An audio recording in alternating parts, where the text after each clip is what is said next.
projects this afternoon. The first one is the Parkdale Hub and Housing Now. The first time it's being reviewed by the panel. And for panel members, there will be a vote. And that will be followed by a break, and then we'll have at 3:30, 475 Yonge Street. And again, first review, and there will be a vote for that. Before we dive into that, though, we want to start with land acknowledgement, and this will be led by Christina. Thanks, Gordon. Just give me a second to share my screen here. No problem. And while that's happening, just to remind everybody that these sessions this afternoon will be live streamed. If you have any questions at all, ask Meredith and she can provide you with details. Sorry about that, Christina, over to you. Okay, thanks. We acknowledge the land we are meeting on is the traditional territory of many nations, including the Mississaugas of the Credit, the Anishinaabe, the Chippewa, the Haudenosaunee, and the Wendat peoples, and is now home to many diverse First Nations, Inuit, and Métis peoples. We also acknowledge that Toronto is covered by Treaty 13 with the Mississaugas of the Credit and is within the territory of Dish with One Spoon Treaty. Great. Thank you very much. We're going to move on now to our first session, Parkdale Hub and Housing Now. This is a rezoning application and the first review of the Parkdale Hub and Housing Now. The addresses are 1303 to 1337 Queen Street West and 220 Cowan Avenue. The session that we're going to have this afternoon is going to last an hour and 10 minutes, and there will be a vote taken at the end, as I mentioned earlier. The staff will have 10 minutes to give their presentation, and that'll be followed by a 15-minute presentation from the consultant team. In both cases, at the last minute, I will raise my hand and let you know that you have a minute left.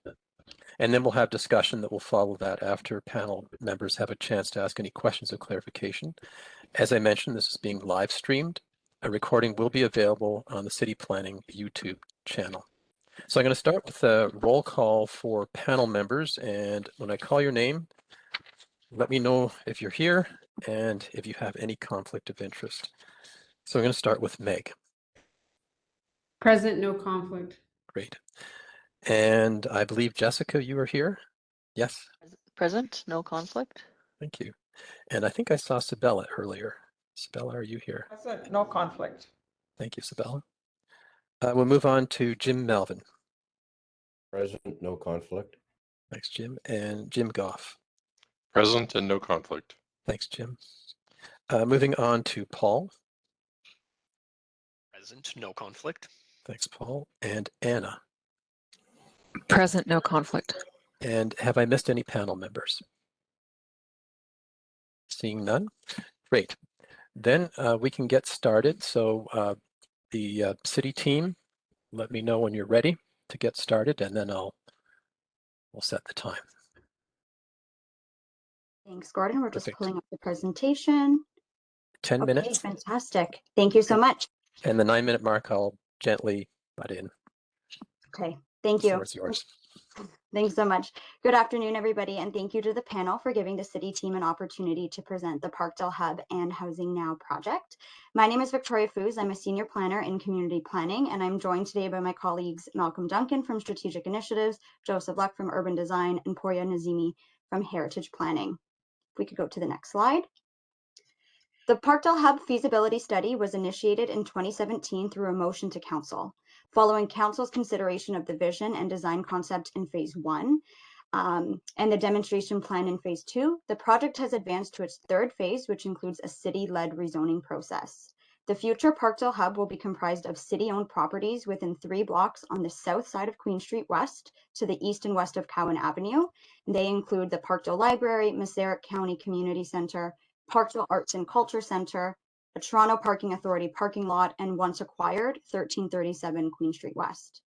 The vision for the revitalized and expanded hub includes the following 4 principles: accommodate current on-site programs through renovated or newly constructed space, create new spaces that meet the demand for enhanced programs and services in the Parkdale community, integrate new affordable housing, and coordinate and co-locate city-owned spaces and services to create a cohesive hub. Next slide. To now introduce the applicable planning framework, the Queen Street West Planning Study resulted in Official Plan Amendment 445, and although under appeal, establishes a policy framework for properties along Queen Street West between Bathurst and Roncesvalles Avenue. OPA 445 allows opportunities for contextually appropriate growth and change to conserve and enhance historic and culturally significant attributes of Queen Street West, guide public and private investment in public spaces, and encourage sustainable choices in new buildings and additions. Policy 6.1 of OPA 445 recognizes that Queen and Cowan contains an important cluster of historic, civic, cultural, and institutional buildings and uses that support the local community. The redevelopment of civic uses in this area are to achieve the objectives listed on this slide. And while the redevelopment of civic uses in the Queen and Cowan area are to have regard for OPA 445 policies, Policy 6.2 does allow for variations from the criteria set out in the built form policies of OPA 445, subject to the assessment of impacts in the context of a site-specific zoning bylaw amendment application. Next slide. And I will turn it over to Malcolm, I believe. Thanks, Victoria. So Parkdale Hub was added to the Housing Now initiative in 2021. Its inclusion builds upon the previous due diligence and feasibility work while providing an expedited process for zoning approvals and implementation. Today's demonstration plan for all 3 blocks will inform a design brief which will be prepared as part of the rezoning application. The brief will provide direction on build form, landscape treatments, and materiality as part of a future site plan application. Residential uses are located in the east and west blocks, which will be subject to a request for proposal for a non-profit housing developer. The selected developer will be required to prepare site plan applications that respect the content of the design brief for review and acceptance for approval. Parks, Forestry and Recreation, Toronto Public Library, and Corporate Real Estate Management will work in collaboration to continue design work for the center block within the building envelope that will be secured through the expedited rezoning process. And I'll pass it to Poria to speak on the Parkdale Hub HCD. Thanks, Malcolm. Next slide, please. Thank you. The Parkdale Hub site is located within the Parkdale Main Street HCD boundaries, and the HCD plan was adopted by City Council in July this year. The Parkdale Main Street HCD is the original civic and commercial core of the historic village of Parkdale, and it includes both sides of Queen Street between Dufferin and Jameson McDonald Avenue, along with properties on Cowan Avenue down to Melbourne Avenue, and high concentration of late 19th and early 20th century commercial buildings on Queen Street has established a historic Main Street character that reflects the history of Queen Street as the principal commercial corridor of the historic town of Parkdale. And the collection of historic buildings along Queen Street defines a continuous commercial street wall articulated with civic buildings and with a cluster of civic and religious buildings centered at Cowan Avenue, which reinforces the identity of Parkdale as a distinct community. The HCD plan includes 3 major policy chapters: policies and guidelines for contributing properties, for non-contributing properties, and for parks and public realm.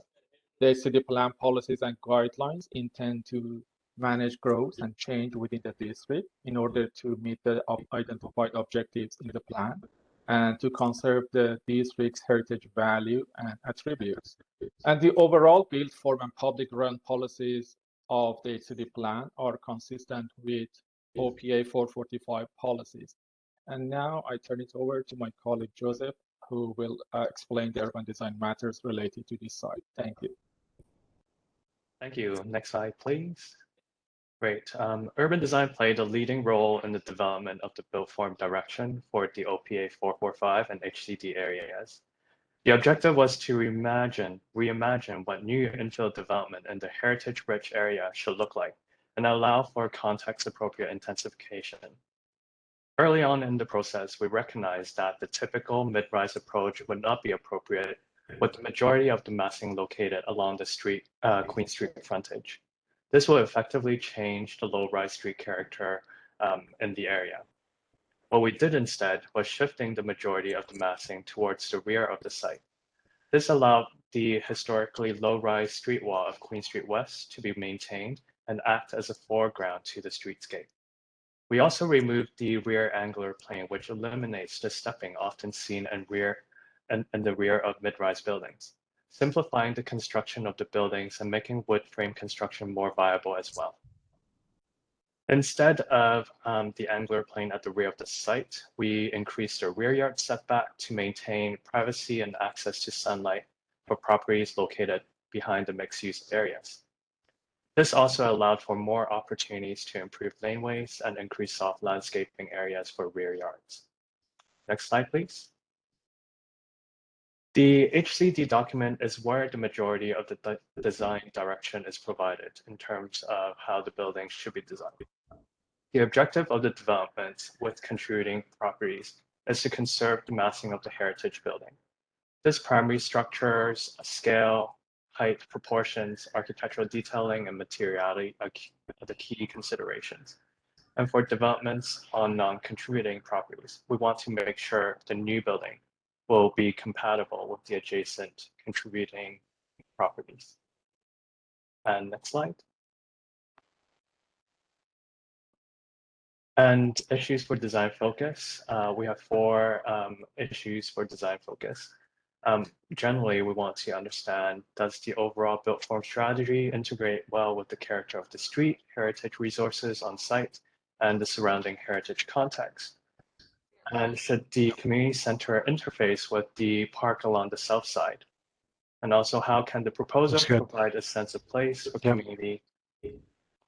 And lastly, public lanes and improvements to the connections. Thank you. Thank you very much.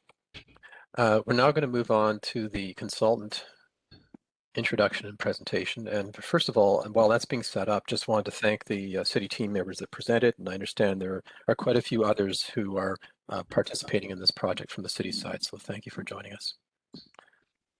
So Joe, I understand you're presenting. Yeah, and I just want to see if I can get permission to share my screen. Yep, sounds good. Let's see, I think Meredith is the gatekeeper. I think this is working, Meredith. And in a moment, Yeah, I'm trying to go to full screen mode, and perhaps Perfect. people can just tell me that that's working.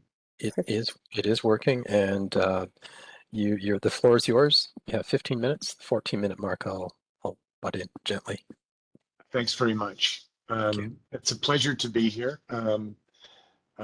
There's a team, and as you just indicated, Gordon, a substantial city staff and Create TO team that's been working on this for a number of years. Some of us at DTO have been privileged to be part of that as well.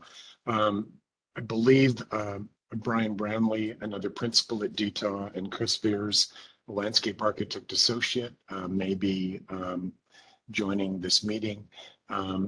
Our colleagues at ERA, Samantha Irvine, I believe is on the call, and she represents a group of people at ERA who have also been helping over this 5-year period. Our team also has included the BA group. I'm going to move through a series of slides, beginning with some background, focusing to begin with on the heritage cluster that's already been described to some extent. The community hub demonstration plan that we developed, and the built form zoning framework that we believe ensues and that might direct development moving forward, and to finalize with what I'll call a demonstration plan with respect to the public realm, appreciating that there's much more work to do in that regard down the road. I think the city staff team have already provided plenty of description about the extensive public process already underway and that has taken place. There's been substantial engagement with city staff in the development of this project, but also with residents in Parkdale, including residents that occupy the site at the moment and that are adjacent to the site. The one additional thing that I would just add to the city staff description of the overall context of Queen West, but also this specific site, is to emphasize something here that between Cowan and Dunn, and for historical reasons, what we're calling the West Block and the Center Block have unusual depth. You can see here in this diagram the north-south depth of the West Block and the Center Block. Of course, the Center Block includes the curling rink and Miseric Park, but the West Block in particular, its depth from Queen compared to the East Block is significant and certainly had a bearing on our thinking as the project evolved. I think city staff have already spoken to the incredible history of Parkdale at this location. Parkdale Village, Parkdale and Cowan has been the historical institutional kind of heart of Parkdale for a very long time. And Puria, I think, has already described the kind of rich heritage in immediate proximity to the site, including across the street on the north side of Queen. Cowan terminates, it's a north street terminating in Queen Street. And so there's this, quite a collection of a facade on the other side of Queen. And the park and the neighboring buildings certainly add to the mix. Through the course of the work, and particularly in the early stages, working with community folks, there were a series of principles that I just want to briefly go through. Perhaps an obvious one, given the vast amount of public controlled land here, is the opportunity to create a true community cultural hub for Parkdale at the accumulation of sites that we have here. And together with that, a really vibrant public realm that can support the community at its heart, including the improvements of connectivity to the TCH building, but also throughout Milky Way Lane, the Cowan Avenue, the historic buildings there. But to do it in a way, as Joseph and others on the city staff team have just described, in a way that's contextually appropriate and works with this historic context, and celebrating the incredible heritage that still has a presence for sure at Queen and Cowan, and doing all of this while helping people age in place and providing a much broader range of housing choice, helping to complement that mix. Critical thing to do, the addition of affordable housing in the community. So in a nutshell, the West Block becomes about 100 units of affordable housing, together with something like 1,600 square meters of community space.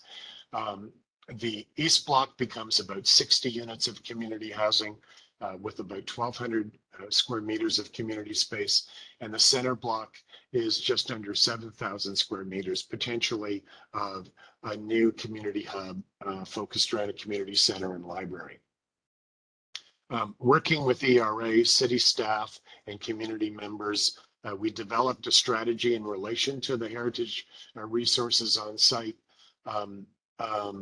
Effectively, blue means retain. That includes the corner wrap of 1313, the Parkdale Arts and Cultural Center, the old fire hall that dates well back to the latter part of the 19th century, and the facade and trusses of the curling rink, appreciating that the curling rink was reconstructed in the 70s and 80s entirely, but the trusses and the facade were retained there.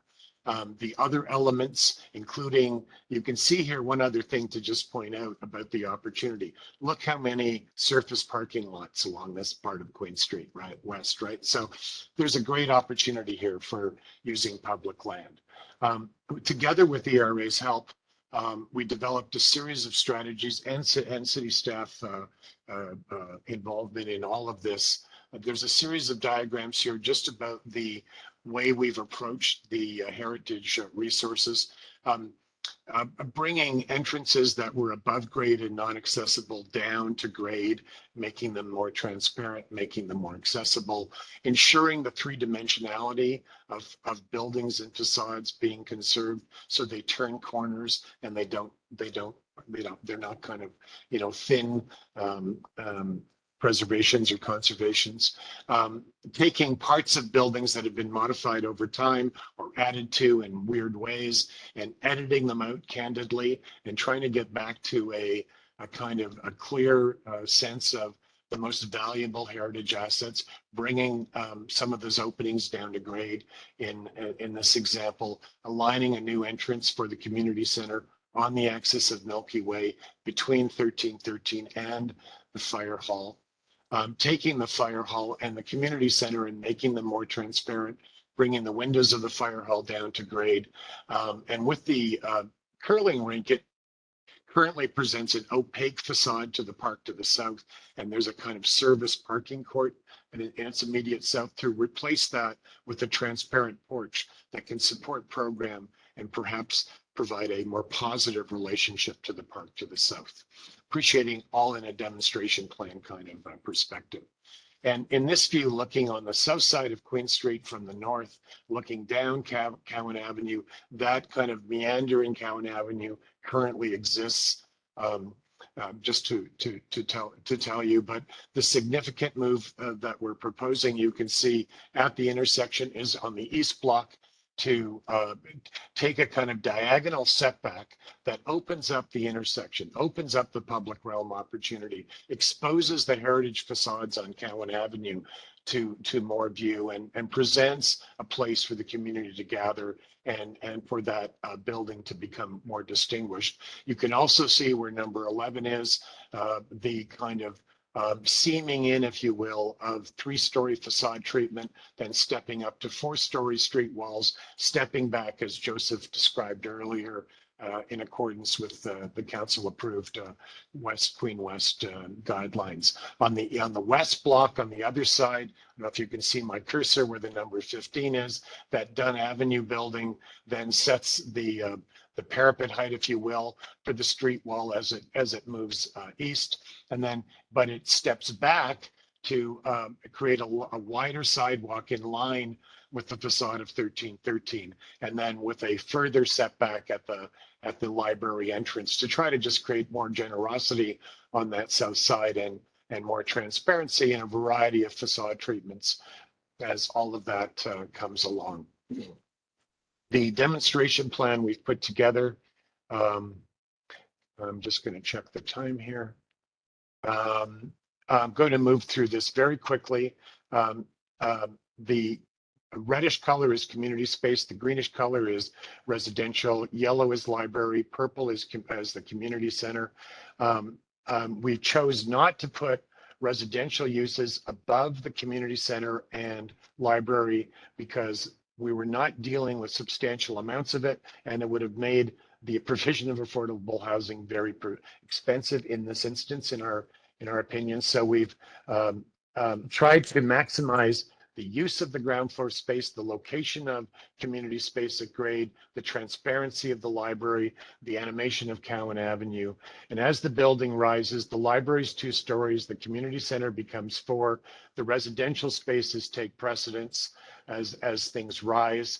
The east block goes up to 6 stories, 4-story street wall stepping to 6. The west block goes from 3 to 6 to 9. The upper floor is about 770 square meters in footprint area. And you can see how all that comes together. And as we then go to some perspective views and look down Queen Street west and see at Cowan, the idea is to pull back the facade, open up Cowan Avenue, expose those historical facades. At Dunn Avenue, looking back east, also to fit in, as Joseph described, in a terraced fashion, but to try to keep it as simple as possible. A building, because of this particular circumstance, that can rise to 9 stories in what would otherwise be a 6-story regime of height along this portion of Queen Street, add some additional density. a view from the southeast looking northwest at Cowan Avenue, showing on the left the idea of this sort of transparent porch that could provide program accessibility and program support, candidly, for the adjacent park and community garden, and a range of facade treatments along Cowan Avenue with the community center height of 4 stories pulled in behind. Along Cowan Avenue, looking north, by moving that facade back and opening up the facade, exposing the north heritage elements at Queen, providing a lot of a space and amenity for public gatherings right at the Milky Way Lane intersection, the access of entry to the community center in the distance. Back on Milky Way Lane, imagining a residential building, as Joseph said, with substantial setback to properties to the south, but allowing, in this case, we're suggesting amenity space at grade with outdoor gathering. With a residential entry right at that intersection of Milky Way Lane. On the west block, a service court between the library community center and the west block, and also a landscape court, a combination of both. Rather than building a kind of garage to enclose that service court, we're suggesting this be open, and really welcome feedback in that regard. An update of that play space that exists on the TCH property to really improve that, and use the proximity of public property to take best advantage of proximity of things and overlook. The west courtyard of the west block, potentially a great place for the relocation of Gallery 1313 and a potential in, through the building and a through block connection. And at Missouri Park looking north, I just need 1 or 2 more minutes. Yep, that's it. You've got, you have 1 minute to go. Thank you very much. In Missouri Park looking north, the idea of adding to the community center to give more transparency, the way the additional residential density can benefit from the view to the park. And the way then that translates into a built form envelope with certain setbacks and a variety of heights and buildings to be retained. And a ground floor plan that we've explored at some length with community center people, the library folks, with CREATO and the whole Housing Now team, that's resulted in this kind of constellation of arrangements with an idea of this this injection of housing, injection of additional community space, relocating the Parkdale Arts and Cultural Center as indicated, and then building a new hub that comes out of it.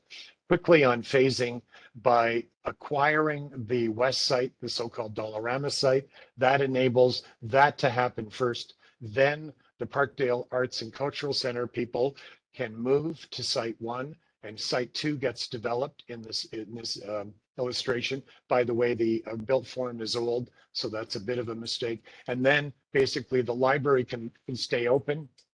Bear with me, I'm sorry about that. And then the library gets occupied and the project's complete. Apologies for skipping through this quickly. The intersection of Queen and Cowan's a really important one, always has been. It's the idea of intersecting materials, making the landscape treatment of Cowan more distinguished, bringing that down, opening it up, extending it into Milky Way Lane. Ensuring that the Missouri Park interface is improved without imposing on the Missouri Park, and finding a way to use courtyards to logically organize the west site, and to ensure that the community center library that result really take benefit from this special place in the community. Thank you, Gord. Thank you, Joe.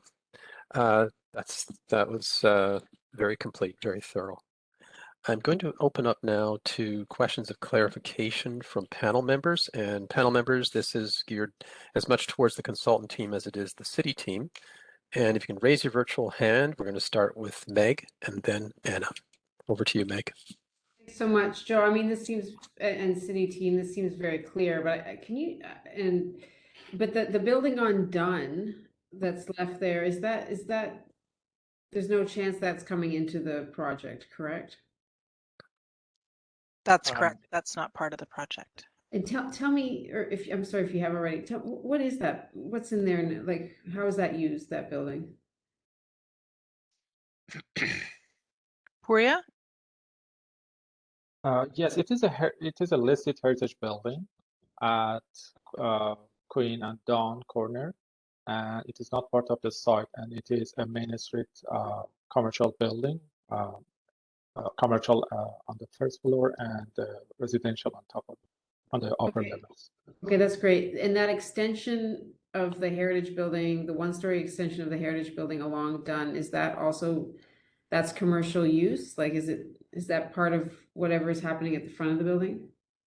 Excuse me, are you referring to the one-story rear addition, or? Yes. Yeah, it is. It is not part of the attributes, and it's not a heritage portion of this property, but it is part of this property. An addition happened after the original building was built, so it's not part. It's not a heritage component of the site, but Yeah, it's, no, it's gotcha. commercial. Yes.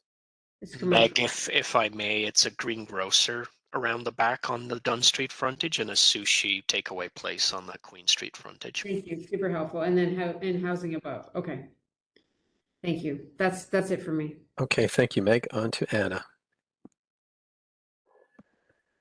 Thank you. It's just a very quick question, actually. I'm just looking at the existing site plan that you had and looking at the parking lots, and I'm just trying to understand, are they entirely enclosed in this development now? Or are you reusing the entire parking lot for built form? If you're referring, sorry if I can answer that and other people can step in. If you're referring to the TPA parking lot, that's the surface lot on Queen Street, that is simply removed from the project. We are not proposing to provide parking for either the west block or the east block. The lower level spaces are not proposed to be underground parking. There is a substantial underground parking garage at the TCH building. We are proposing some modest, I'll call it service support parking for the community center library, and additional parking that would be incorporated through agreement with the TCH property to support the community center function. But given the nature of the ambition, including affordable housing, the thought is let's not build a whole bunch of underground parking here. Okay, and so the entire the future parking lots are going to be sorry, the existing parking lots are entirely built over in this area. Thank you. Okay.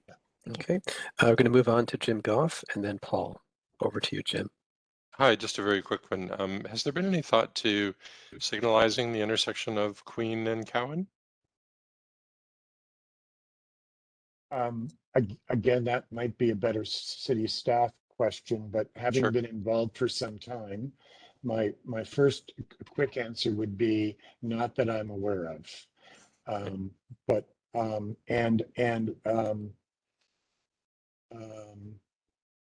But somebody on city staff might know better than I, it's for sure, about that question. Jim, I can say that I don't have the answer to that question, if that's been part of the early discussions on the Parkdale Hub, but not since we've been involved. Okay, thanks. Okay, great. Thank you. And then on to Paul. Thank you. Questions for Joe and really the library interior. I believe the very last rendering you showed was in that sort of atrium looking back. And could you maybe just walk us through the heritage preservation of that building there? It looks like it's sort of a portion of the facade with a kind of glass box lobby perhaps beside it. If you could maybe just give us a bit more of a rundown of inside, outside, how it's being preserved. Sure. Let me just see if I can get back to the plan. Bear with me for just a moment. Hoping.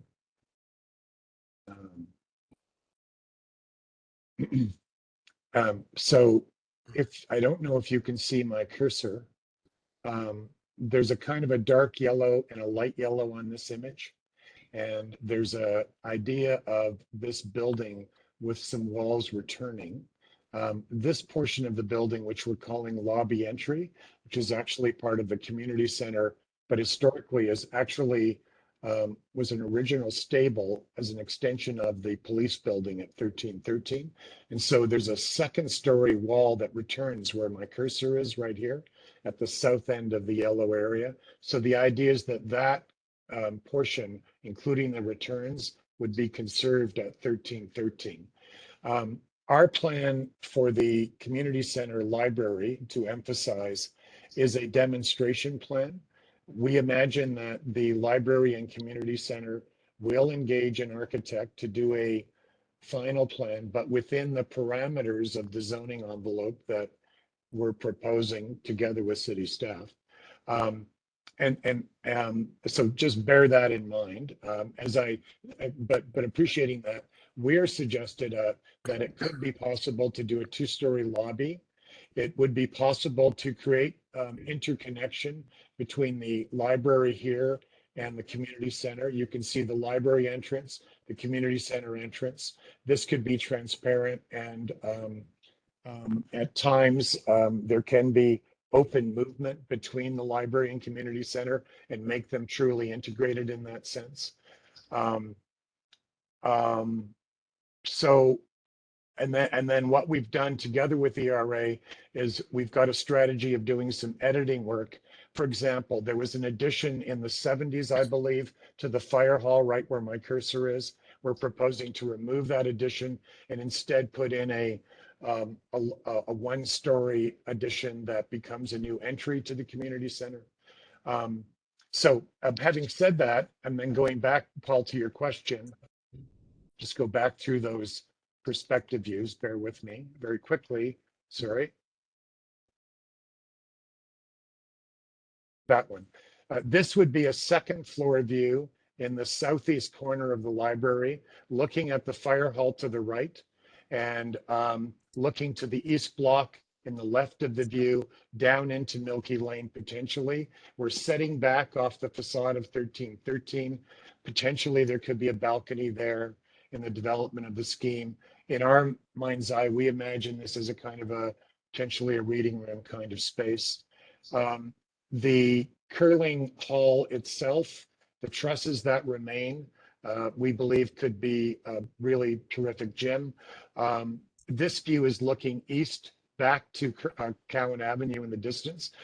We've proposed potentially a dramatic glass wall that could separate a weight room in the distance with transparency to the south to Miseric Park, transparency to the north to vertical circulation in the community space going upwards, an upper hall space that could be a gathering space for 100 people or more with a view up on the third floor overlooking South Parkdale, overlooking the shed. And then in the library itself, this is one way to think about trying to get more transparency behind into the library. This was a very important objective of library staff. The 1313 facade is marvelous, but it's somewhat opaque and a bit unfriendly on the corner. So the idea is to turn the entrance around on Queen Street, make it quite transparent, pull it back, create a generous entry area, and then open it up vertically, and for the imagination of the final architect to determine just how the three-dimensionality of the portions to be retained intersect with the library that unfolds. And I'll just stop there. Great. Paul, did that answer your question?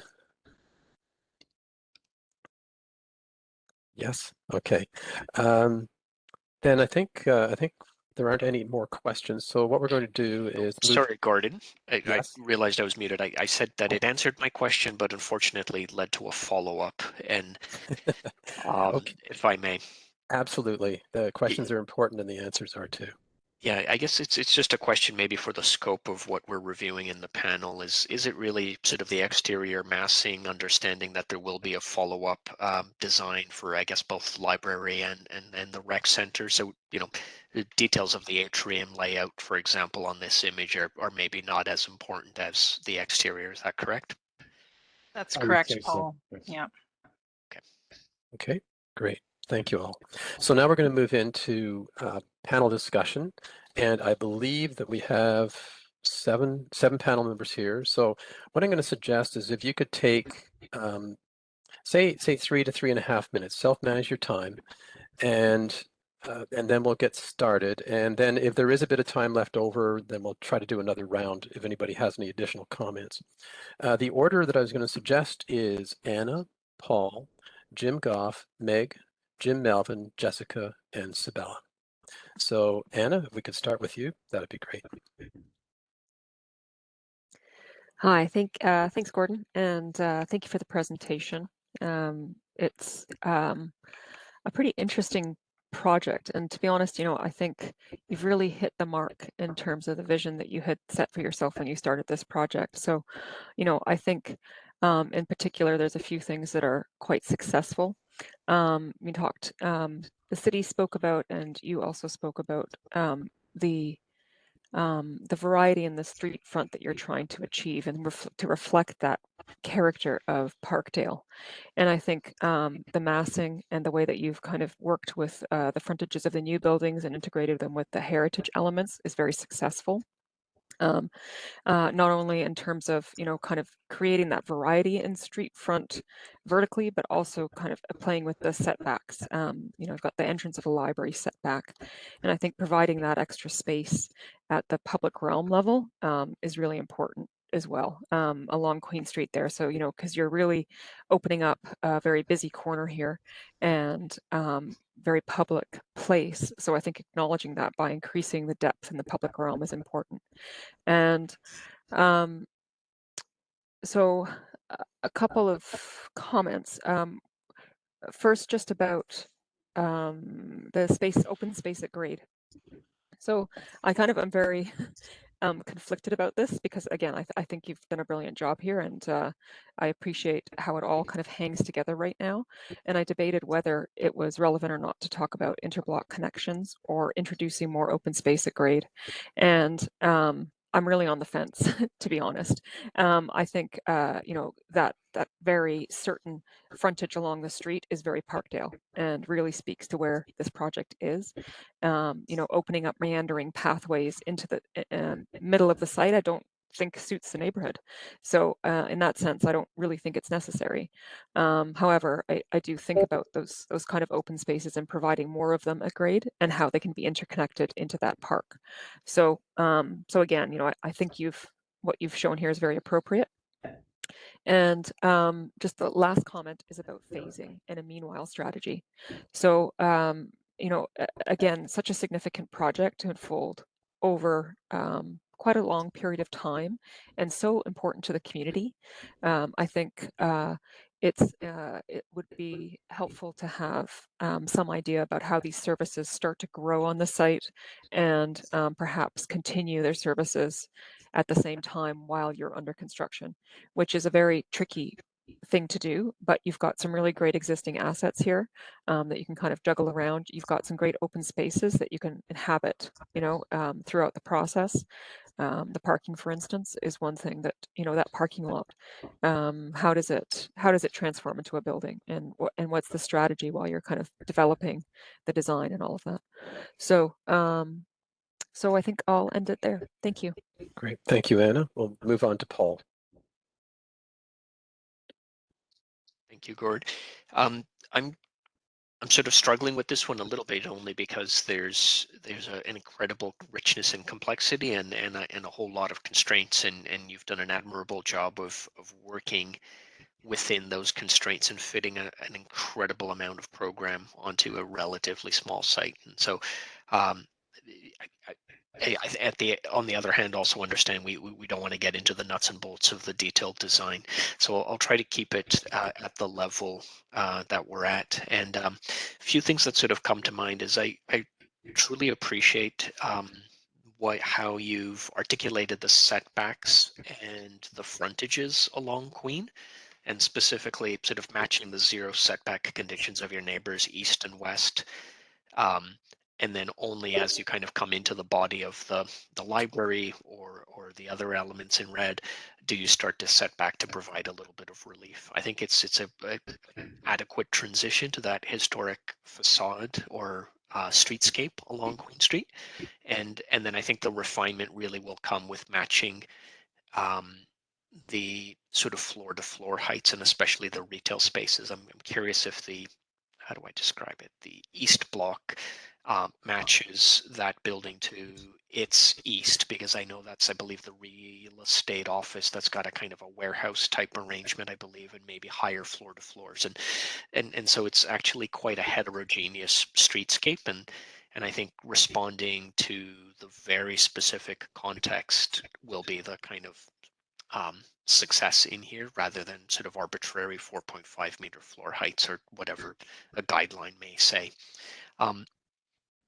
I think Meg and others talked about the property on Dunn as a missed opportunity, and I'd agree. Pulling that in to the assembly will really help, I believe, resolve some of the public space issues at grade, some of the sort of very narrow courtyards that are behind that building, but also potentially allow for some additional residential space, whether it's pulling the 6, I believe, story volume around the corner south along Dunn in a way that can deliver a substantial amount of additional units while still fitting underneath the very prescriptive built form guidelines. And I believe it's something that should be explored. From a plan perspective, I think that, I don't know how you describe it, maybe the linear courtyard laneway that's behind that adjacent building on Dunn that has the large saucer planters seems like a little bit of a tight space. And if that could have been integrated into the development, making the courtyard between the housing and the community center larger, it may benefit the overall assembly. And then lastly, the sort of east-west edge that goes from Cowan to Dunn across the park community center interface and then into the TCHC building driveway, I think is really important.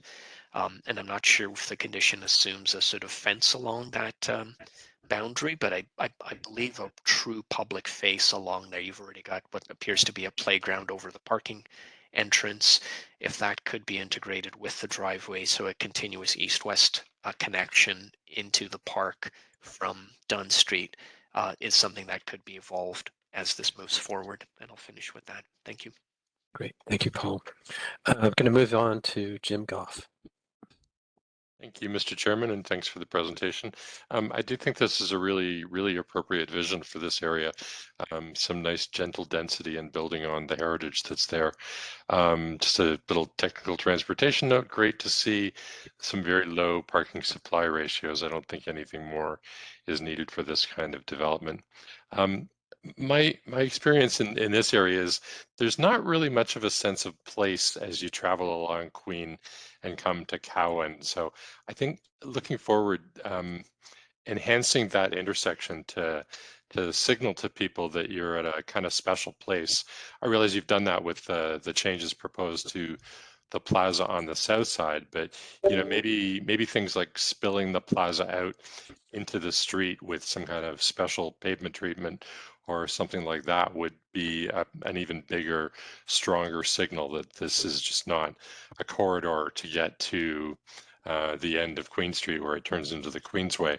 And I do think that signalizing the intersection of Queen at Cowan would also increase that focus here, specifically for pedestrian movement across Queen Street at this location.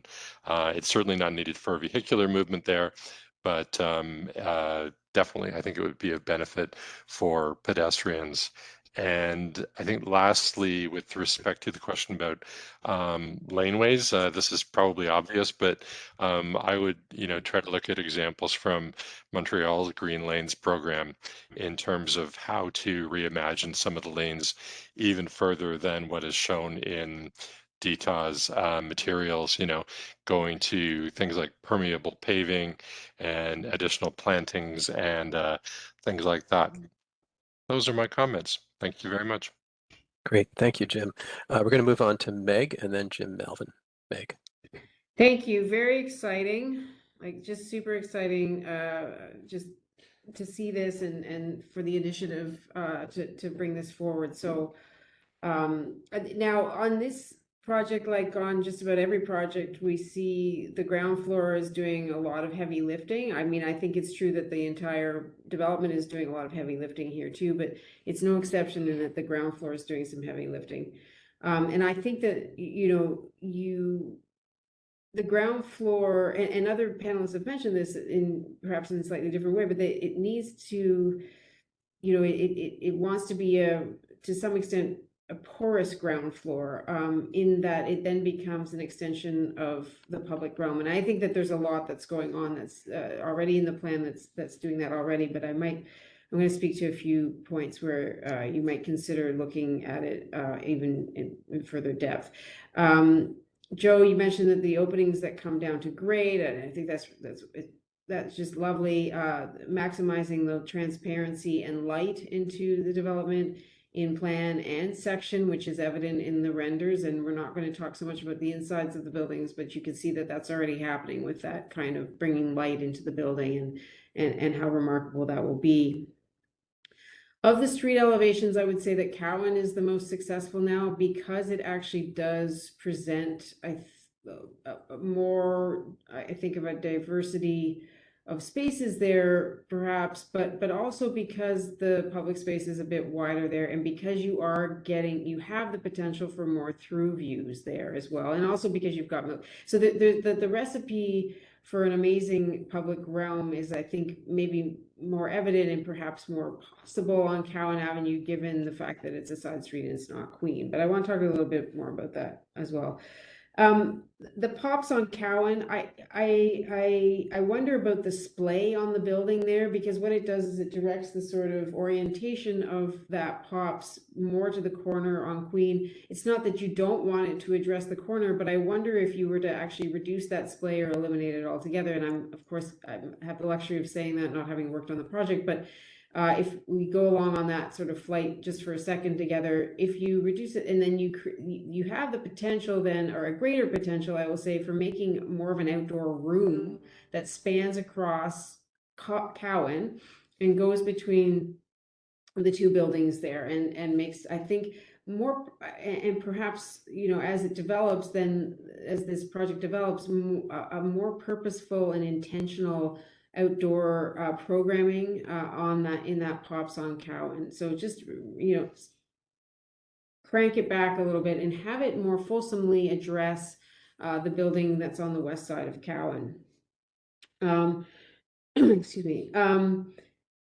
Also, just thinking, now this isn't part of your scope right at the moment, but I think part and parcel of that comment, or following on that, is really understanding that the next folks who take this further, or if you take it further, the integration of the indoor and outdoor space from the community space out to the pops is going to be super critical. And it doesn't want to be that kind of normative window wall or storefront condition there. It needs to be something more fulsome, and something that actually that supports indoor, outdoor movement and view.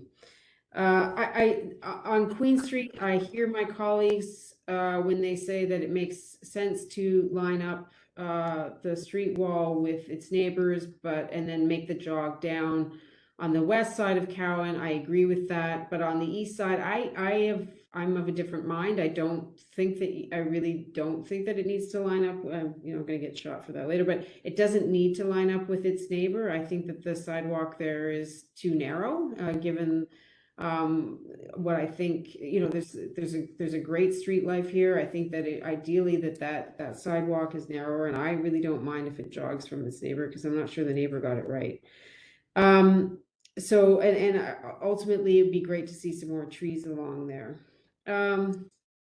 I would suggest that the residential building on the west side of the development be simpler.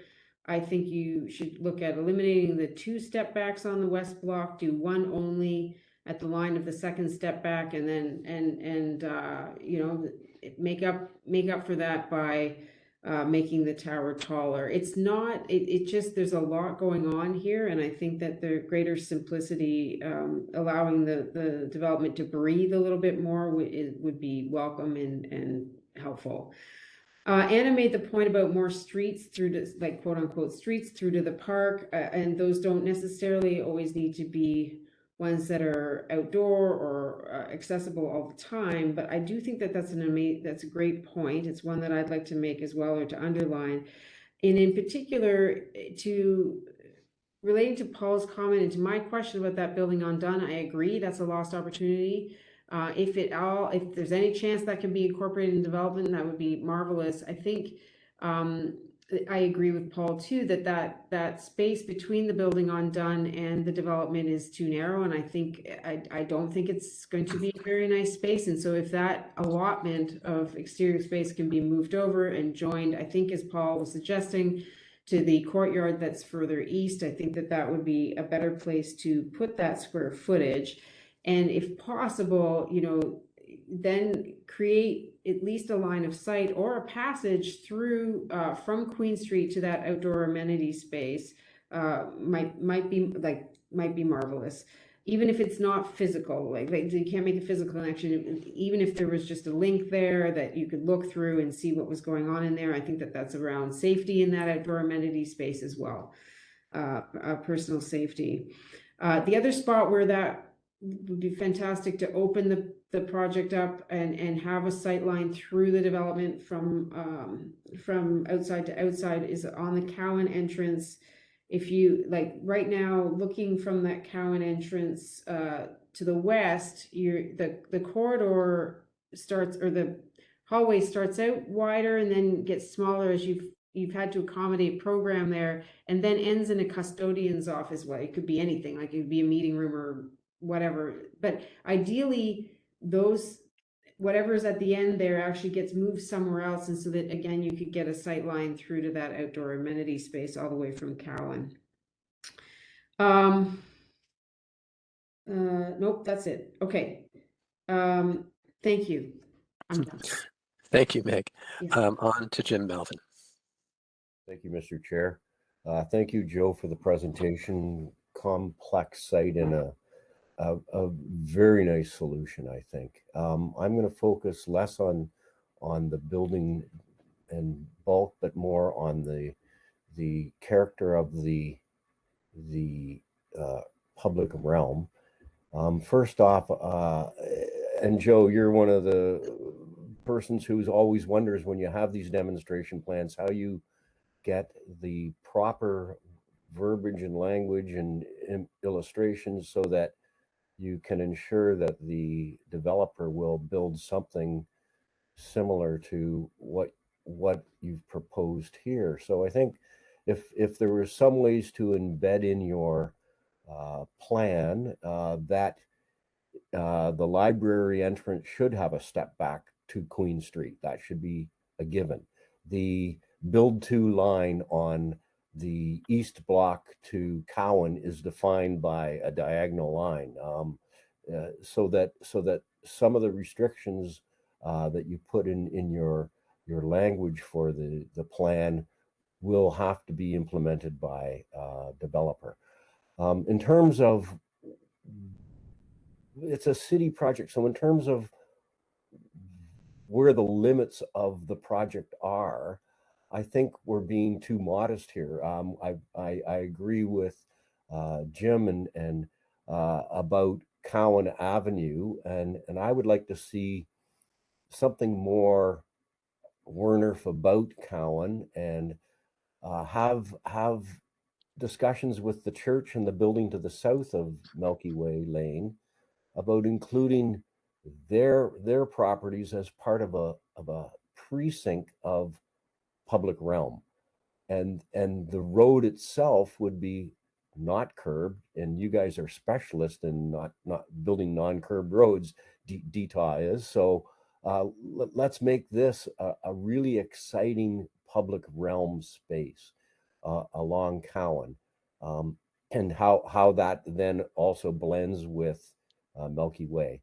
In terms of the landscape you're proposing on Cowan, I think some of the grassed areas that you show in the perspectives are a little restricting in terms of having a freer, open, hardscape plane. I would reduce that a bit. As the community center touches Nazarick Cowan Park, I think the idea, and I'm not sure if I like the glass portico or the glass, how did you describe it? A glass porch. But I think the plan to integrate the community center into the park design should respond, and so should the building. So I wouldn't limit the south side of the community center property line as the build to line. I would try and integrate park and building a little more along that property line that's defining there. I think it looks awkward even in the pictures because the community gardens and then the kitchen and the youth space. I'm not sure how it all relates. Is it just a straight walkway? So I think somehow if the project can include how that as well, how you address the park and make changes to the park. The things that Meg just stated about the laneways and the courtyards, I'll just say I agree with that should be re-examined in light of even the comments Meg just made.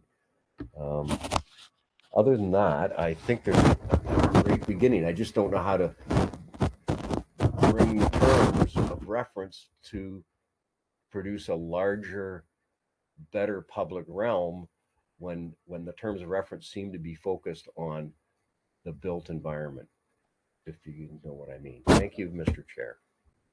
Thank you, Jim. On to Jessica and then Sabella. Thank you. Thank you very much for your presentation. I think there's some really great moves happening here. I think you've integrated the new built form with the existing quite well. I appreciate the sculpting of the building on the east block. At Cowan and Queen there, it's sort of taking advantage of an already enlarged boulevard to create more of a sort of plaza space. And I can see how it starts to sort of draw the eye and try to pull people down to the park, taking advantage again of that very green western edge of Cowan as well.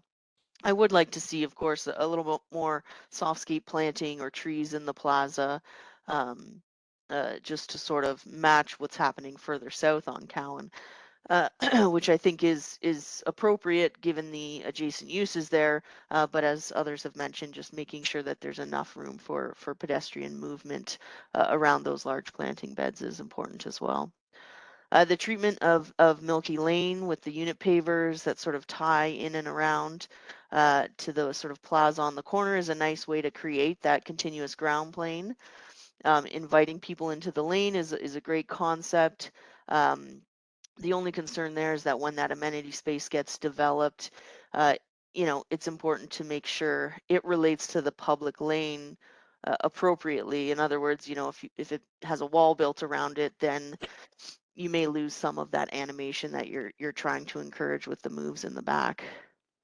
I agree with others that the existing building on Dunn is a bit of a missed opportunity for an improved public realm and improved density. If this could be pursued, that would be great. But if it can't, then sort of that thin courtyard, I agree, needs some tweaks to make it work better. I think Joe did mention the potential of a connection to Queen, and I would greatly encourage that. It's sort of a dead end space right now. So really allowing that connection back to Queen is important in my mind for safety and just porosity as well. I think that street wall is probably strong enough to support a bit of a break. And then the south end of that courtyard, there's just a tiny bit of a pinch point between that lobby entrance and the existing ramp into the TCH parking. It's just a bit of a, one thing ends and the other begins, and it's a bit of a little pinch there. So I'm wondering if even that base could be sort of shifted to the north to just allow for a little bit more access in and around circulation in and around the building and to that playground. And then finally on that middle courtyard, I think, maybe trying to explore that as a bit more of a multi-use space that can be activated when not being used for garbage and loading. Like a lot of the things that are fronting on it, aren't always in use and are only used maybe, at the beginning or end of the day. There's a real sort of temporal experience in that space. So looking at how it can be activated and used at other times of the day, I think is really important. And one move that might help is even stretching that lobby across so that there's a bit of a frontage of that lobby into that space so that it's not all just sort of solid walls or walls with curtains pulled. And that's it for my comments. Thank you. Great, thank you, Jessica. And last but not least, Sabella. Thank you for such a clear and thorough presentation. I really appreciate the thoughtful integration of the heritage assets into this demonstration plan, and the resulting variety of streetscape widths along Queen Street and Cowan, I think, really enhance the pedestrian experience and make this a very interesting place. I like the use of the courtyards to control the massing, and I think that courtyard, they could provide some interesting amenity opportunities for the residents. I think some of the rooftops would definitely be used for amenity purposes, but I'm wondering if there's an opportunity on the library roof to perhaps introduce opportunities or the infrastructure for urban agriculture, which might be well received in this area. And then lastly, connectivity. I'm wondering if there's an opportunity along the southern boundary of the community center and the west block to introduce an east-west connection. I think the porch is a really valuable integration between the community center and the park. And I think a bit of plaza area will need to be introduced, but right now I believe there's a fence blocking an east-west connection through there. So maybe collaboration can happen with TCHC to provide a thorough east-west connection from Cowan over to Dunn Street. Thank you. Thank you, Sabella.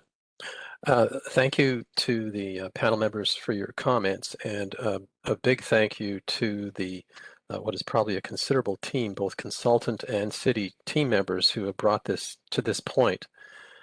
I think that the panel members have very rightly identified that there's been a huge amount of work done, a great deal of thought put into this. They acknowledge the complexity of the site, and it's great to see such creativity being applied to really take a neighborhood to the next level without losing the neighborhood.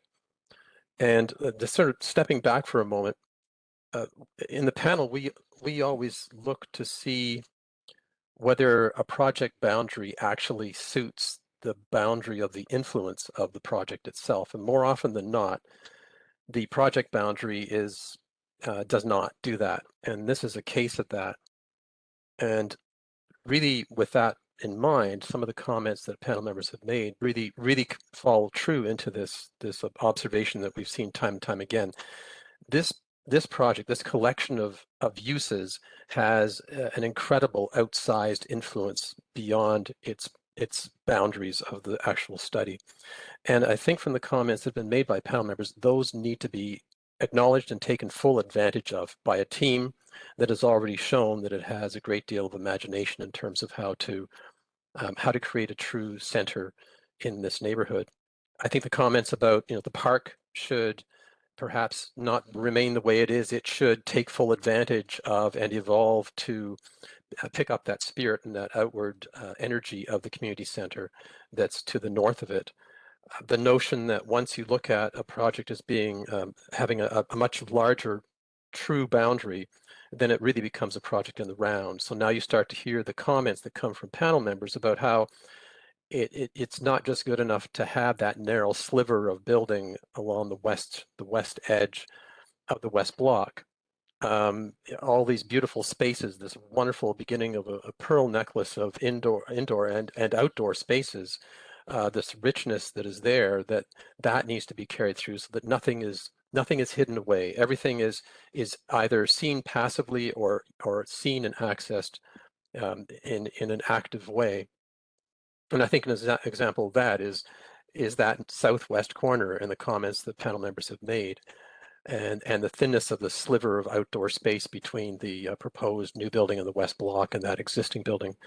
Every single square meter counts, and nothing can be taken for granted. This is a 1 in 100-year opportunity, and nothing should be left off the table, because once this is done, it then moves on to other parties to actually develop this, and this has to be so strong that those parties look at it and go, this is the way to do it, and they can't get out of it, and that's really important. So I think if you look at the comments in that particular sense, everything falls into place.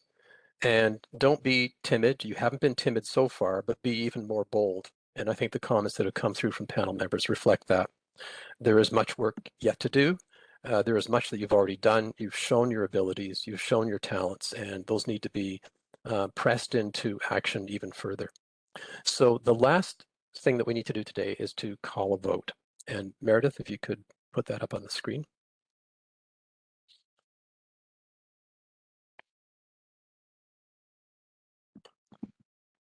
Ah, there it is. I love fine print. Whoops, it's gone. It's back. Okay, first review. We have, as panel members, we have a couple of options: vote in support or vote for non-support. And in voting for support, there is the possibility of having key conditions identified. I support if the following things are done, keeping in mind that there are notes that are going to be created from all the comments, and that it's being live streamed. And so if there are a lot of key conditions to add on, that may be too many to do, but I'm going to throw that out to the panel. In terms of the vote of support, are there any key conditions that they would want to add? And raise your virtual hand. None? Okay. Then I'll call the vote. Those in support. Gord. Yes, sorry. Jim Melvin. I Yes, Jim. couldn't find my virtual hand, so sorry. It's that next to that invisible rabbit that keeps following you around. I think this is a problem I have with Housing Now kind of projects, where I don't know how to expand the limit beyond the housing to make the public realm as important as affordable or attainable housing elements in the project. But I would like to suggest that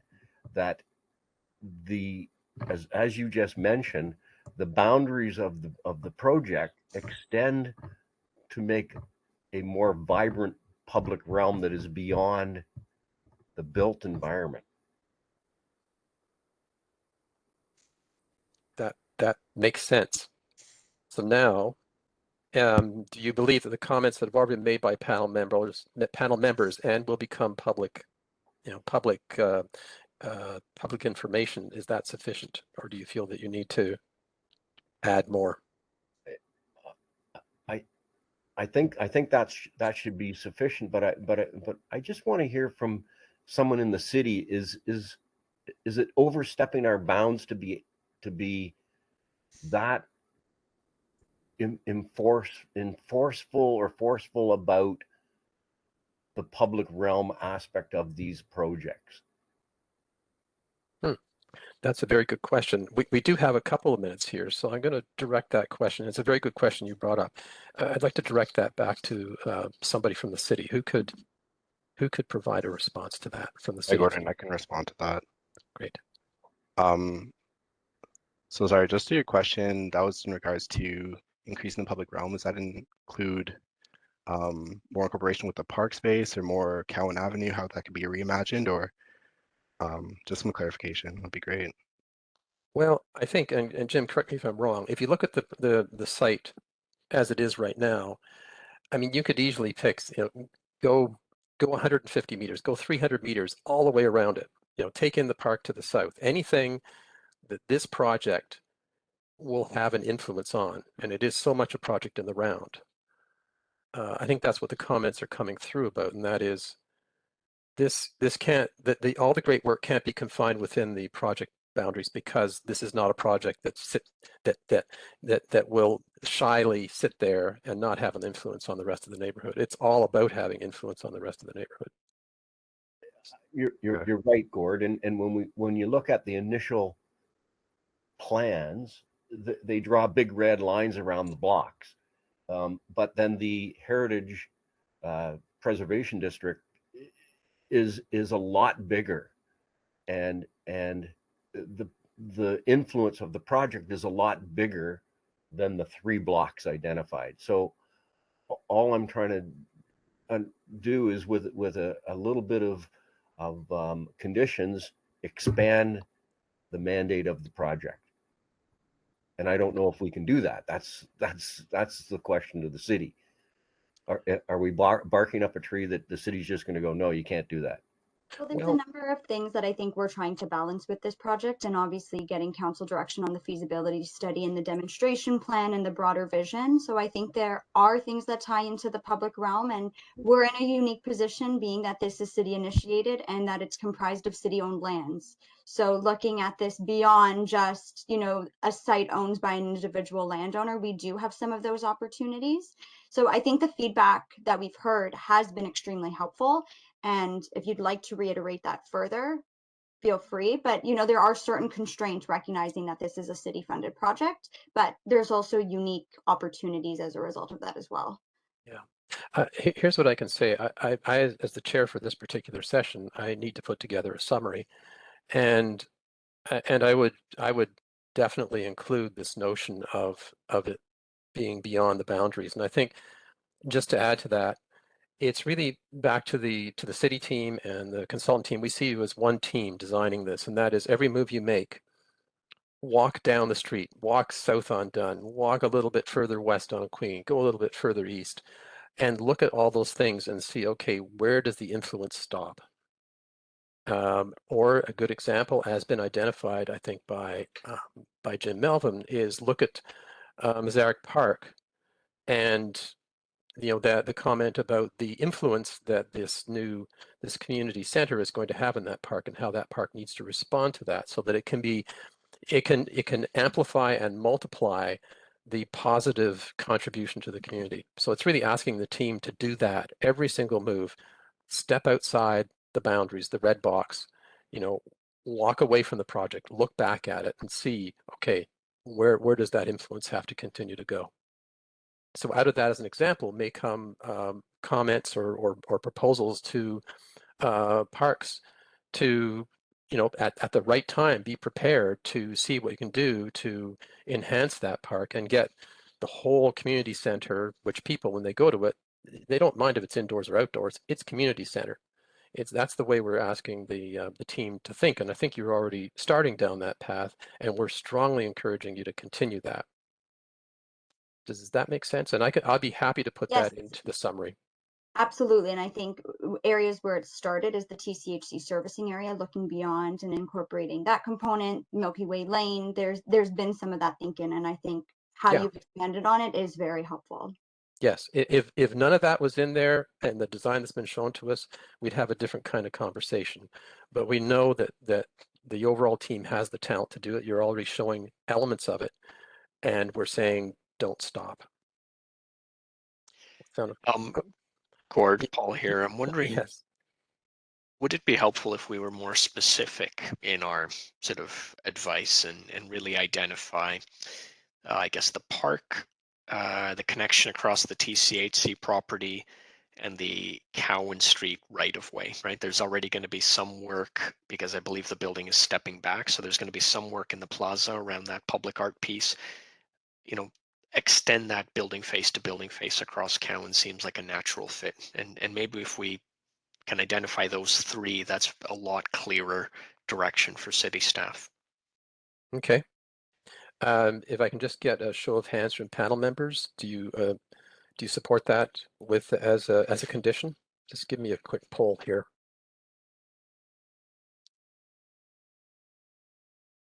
Okay, I'll give you a few seconds. I'm not seeing too many hands go up here.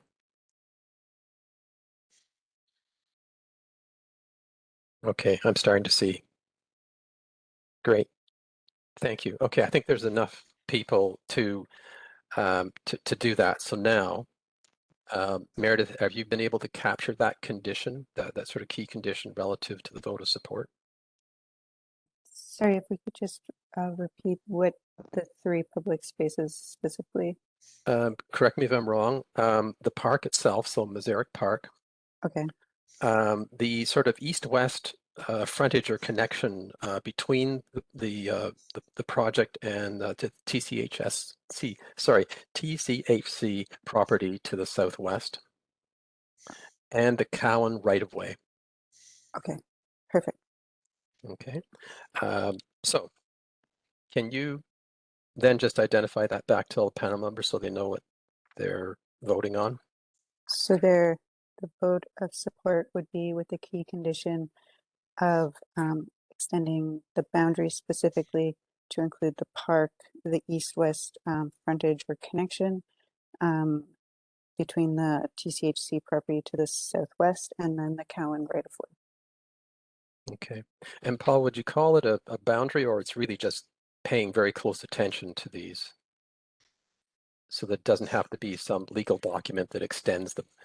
Yeah, I think that's fair because I can see this being delivered through 3 separate contracts with TCHC Parks and Transportation Services, and I think we'd be equally happy with the results. We don't want to handcuff staff, probably. No.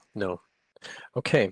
All right. I'm going to call the vote then. Those panel members, and I can't do it this way. I've got to do it by calling out each person's name. And when I call your name, tell me whether you vote support as per the conditions or non-support. So we're going to start with Meg. Out of order, Gordon, I wasn't ready. Support with the condition. Thank you. Okay, thank you. Sorry about that sneaking up on you. Jessica. Support with condition. Thank you. Sabella. Support with conditions. Thank you. Jim Melvin. Support with conditions. Jim Goff. Support with conditions. Thank you. Paul. Support with conditions. Thank you. And Anna. Support with conditions. And have I missed any panel members? Seeing none. Thank you. So voted. Support with the conditions that have been identified.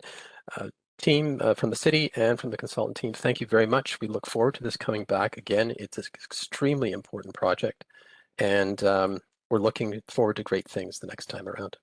We're going to take a very short break. The next project begins at 3:30, so you have about 9 minutes for stretch. 3:35. We're going to do 3:35. Oops, 3:35. That's it, and it's over to Meg to be the chair. Thanks, everybody. Thank you. See you shortly. Bye.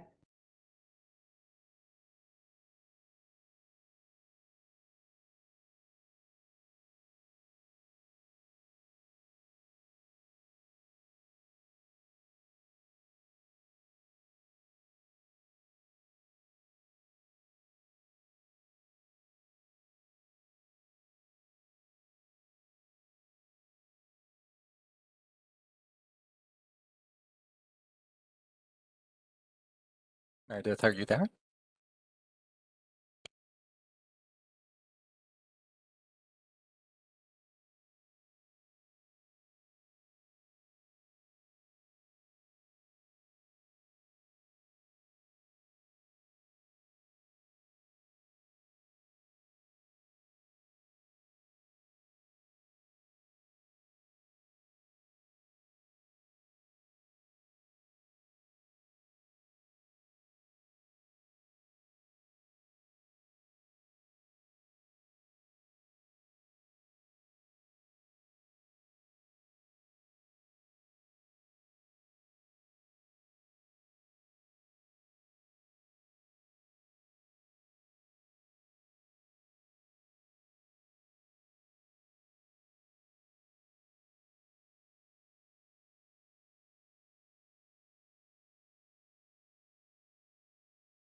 Hello, everyone. Just want, if you're there, hi. If you're there and you don't have your camera on, if you could please turn it on, that would be helpful. Thank you. Now I know you're there. And Meredith, do we have everybody we need on this city side? Yeah? Okay, fantastic. Hello, my name is Meg Graham. I'm chairing the second item on our agenda today, 475 Yonge Street. Today is Thursday, October 6th. So welcome to all of you and thank you so much for participating. Like the previous item 1, this is the first review of this project. It is an official plan amendment and rezoning application. We have an hour and 15 minutes for the review. It is a formal review session, and we, like the other one, like the previous one, there will be a vote taken at the end of this one as well. Staff have 10 minutes for their presentation, and that will be followed by a 15-minute presentation from the consultant. And following all of that, a discussion amongst the panel members. The session is being live streamed on YouTube and also recorded. The recording will be available on the City Planning YouTube channel following the meeting. Next, I'm going to do a roll call. So when I call your name, please let me know that you're here and that there's no conflict of interest with the project. And if I haven't called your name, please let me know at the end. Jim Goff. Present and no conflict. Thank you. Jim Melvin. Present, no conflict. Joe Lobko. Present, no conflict. Paul Kulig. Present, no conflict. Gordon. Present, no conflict. Jessica. Present, no conflict. Sabella. Present, no conflict. And have I missed anybody? No. Fantastic. Thank you so much. Okay, some reminders before we get started. For panel members, please don't forget the staff questions and always to provide commentary on both issues of concern and appreciation.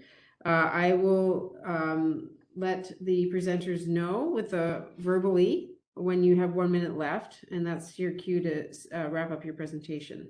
Okay, so with that, no further ado, we will begin with the city staff introduction and presentation, and please do introduce yourselves. You have 10 minutes. Thank you very much, panel. My name is Catherine Bailey, and I'm a community planner at the City of Toronto, joined by my colleague Ran Chen today. And we're just so happy that we can share this proposal with you and hear your feedback. So the application that we are reviewing today is a rezoning, official plan amendment, and site plan application for 475 Yonge Street. The proposal is for 2 mixed-use towers with heights of 75 and 78 stories and just over 1,600 units. The proposal also includes an on-site park and a POP, so privately owned public space. I'll start out with the policy context to give you a sense of what we're looking at here. The site is, of course, located in the downtown and in the mixed use areas designation, and more specifically in the city's mixed use areas 1 designation, where the greatest intensity of uses for new buildings is anticipated. The site is also located in the North Downtown Yonge policy area, where it's located in the Yonge Street character area and the height transition area. So this area is subject to specific policies and guidelines which aim to reinforce the character of Yonge Street as a historic pedestrian-oriented retail area. The height transition area refers to the transition between the height peak, which is closer to College and Carleton, and the height core area, which is the historic scale of Yonge Street. There are also public realm policies within this policy context, which restrict new development from shadowing area parks, specifically Opera Place Park and Dr. Lillian McGregor Park on the equinoxes. The historic Yonge Street Heritage Conservation District also applies in this case. The HCD plan identifies this property as non-contributing, although there are contributing properties on the west side of Yonge Street. And new development in this area is to respect and respond to heights and various horizontal and vertical rhythms within the character area. Hi, my name is Ran Chen. I'm the urban designer on the file, and I'm going to go through some of the existing context for the site, showing you first a bird view of the site context. As you can see, it's on Yonge Street, and it's mentioned that it's just one block north of the Carlton or College Street subway station. You'll see that around the area, there's also a number of public parks, including Alexander Street Parkette, Opera Place, and Breadalbane Park. And I'm going to go quickly through these images just to show that there's a number of tall buildings that have been completed along Yonge Street in the recent years, predominantly as point towers above podiums. These towers were designed according to the North Downtown Yonge study that was mentioned, and it features low podiums, generous sidewalk areas, and deep tower step backs. The site also connects to the existing network of pedestrian connections behind Yonge Street, which is in this site is known as the Courtyard Lane. This connects to the Alexander Street Parkette to the north, as you see in this picture, and Reverend Porter Lane to the south. Across from Yonge Street, the development of 480 Yonge Street is under construction, which includes the preservation of the Fire Hall Clock Tower. Here's a map of all these developments and the height range. Being 2 Carlton Street at the corner of Yonge and Carlton, the tallest building at 80 stories. This also shows the expansion of public spaces in the area, mostly between Wellesley and Breadalbane Street, which is the new Dr. Lillian McGregor Park. The site has a previous approval in 2017 for 2 towers in the range of 48 to 58 stories over a podium of 4 stories.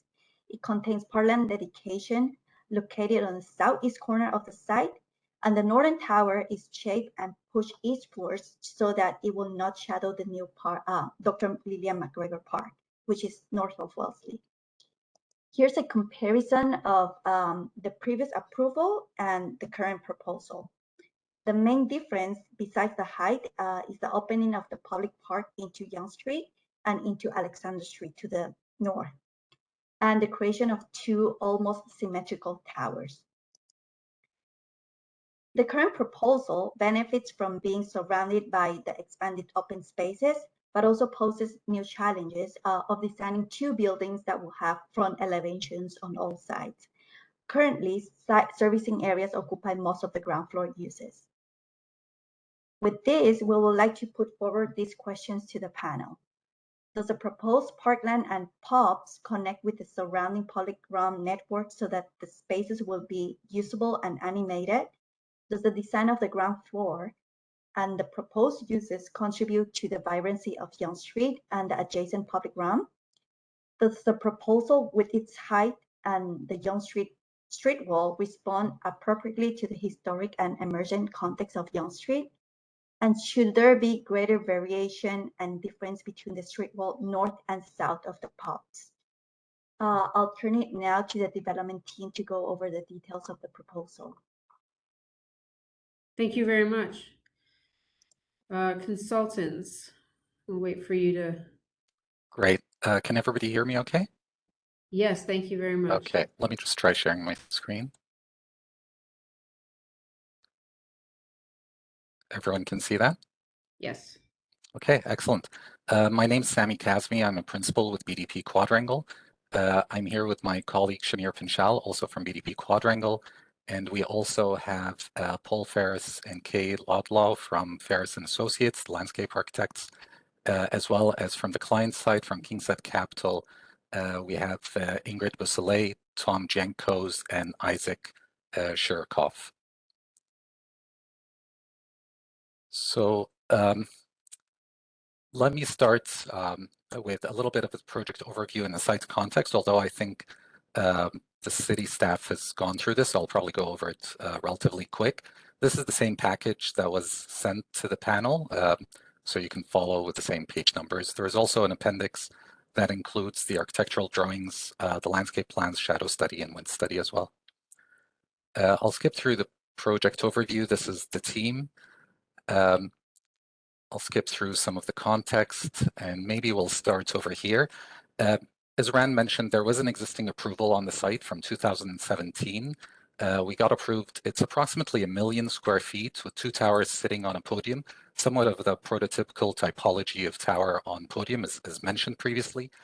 Our client really came to us wanting to rethink the site, especially with considerations to all of the updated policy directions and the evolving context in the area, but also how can we make it better in terms of improving the public realm component, which hopefully you will see in the subsequent slides.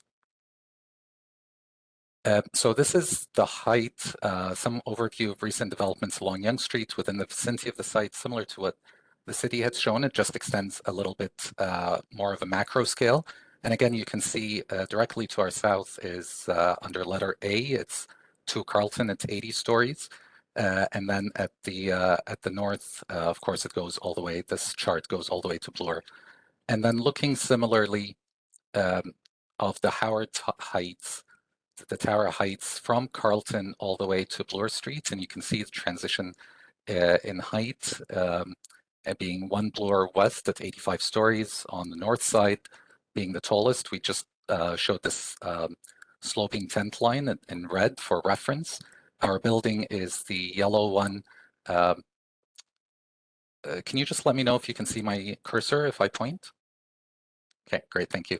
And just behind us, of course, is the 2 Carlton project. So this gives some context into the tower heights in the vicinity. So looking at our proposal, first of all, just taking a very macro look at our site, one of the most apparent assets of Yonge Street is this linear sequence of parks and open spaces. And this is really formed mostly east of Yonge, just north of our site. And it obviously follows the location of the subway tunnel. So the subway tunnel sits under Yonge Street, under the right-of-way, up to Alexander Street, up to where our site is.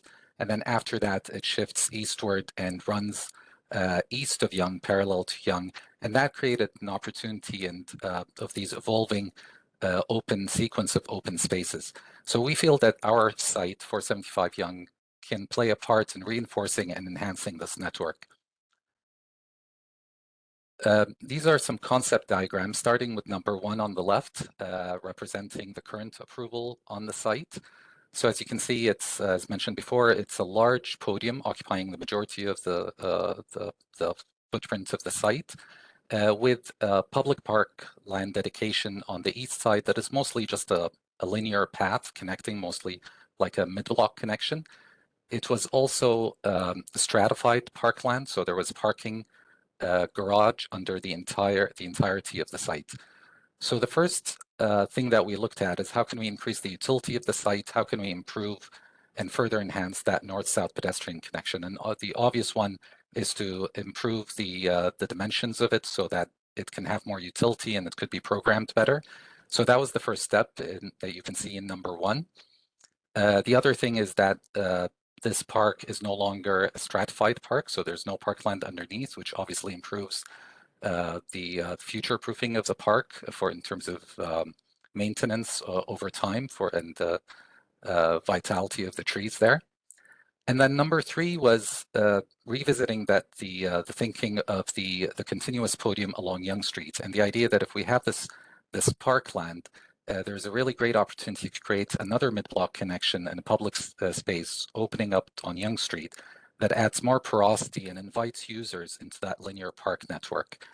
Number 4 is just in terms of the articulation and how we can enhance that and how we can improve the flow by curving some of the internal corners, following some cues from the landscape design and how the landscape and the architecture can flow well together, and how it can help with the travel path of people moving in different directions. So this diagram zooms out again and just shows that relationship and how that open space relates to that network to the north, which is, of course, it includes laneways as well as some emerging open spaces.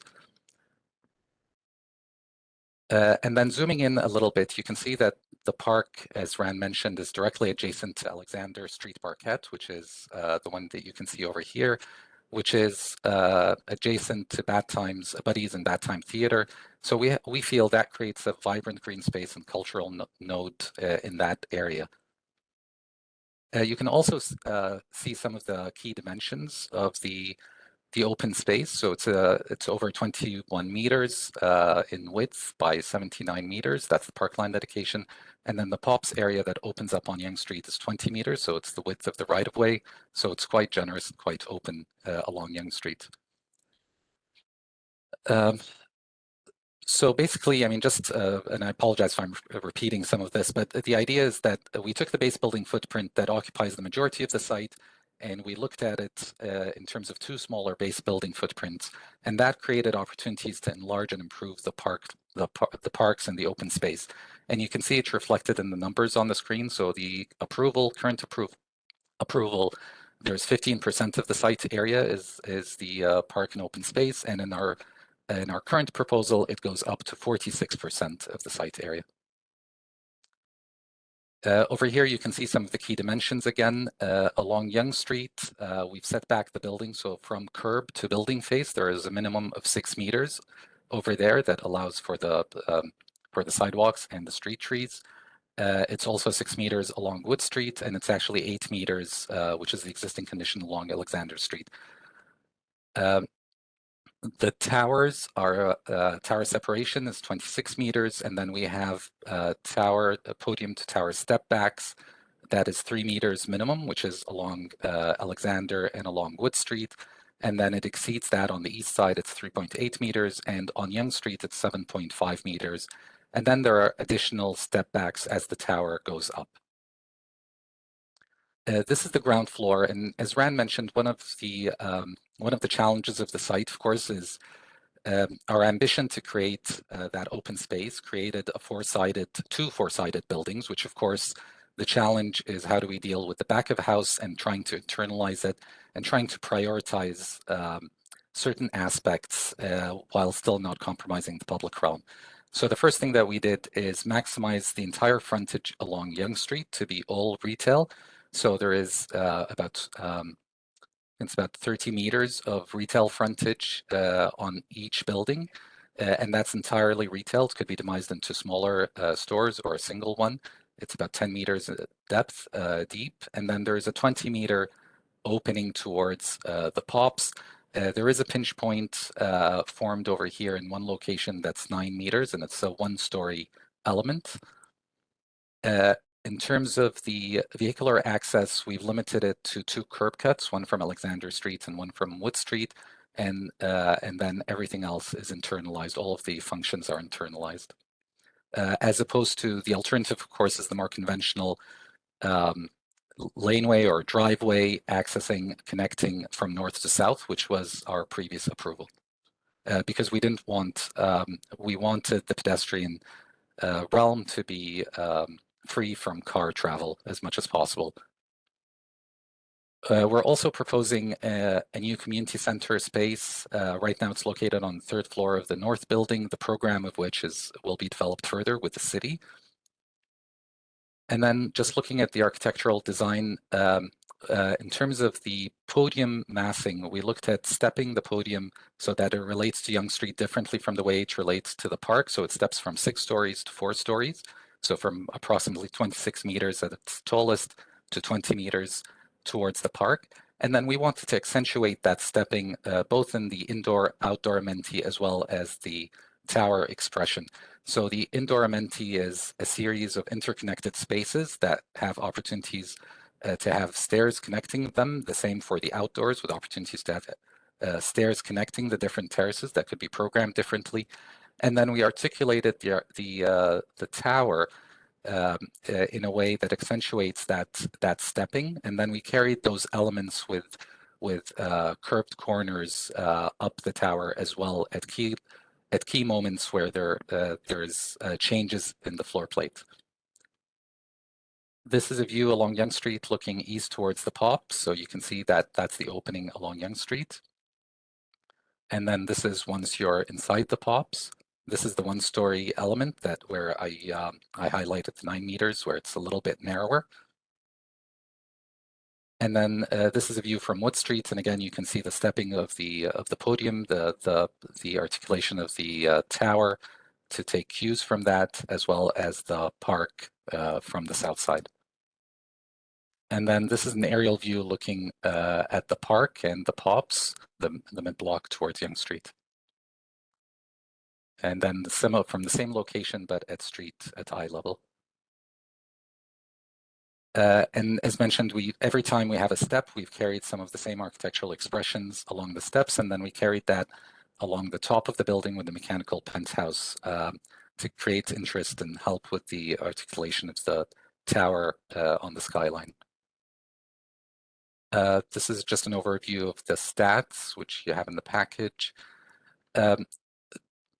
I'm just going to show 2 slides with some post-submission content beyond what you're going to see here, but we thought it was a very good opportunity for the panel to weigh in on these.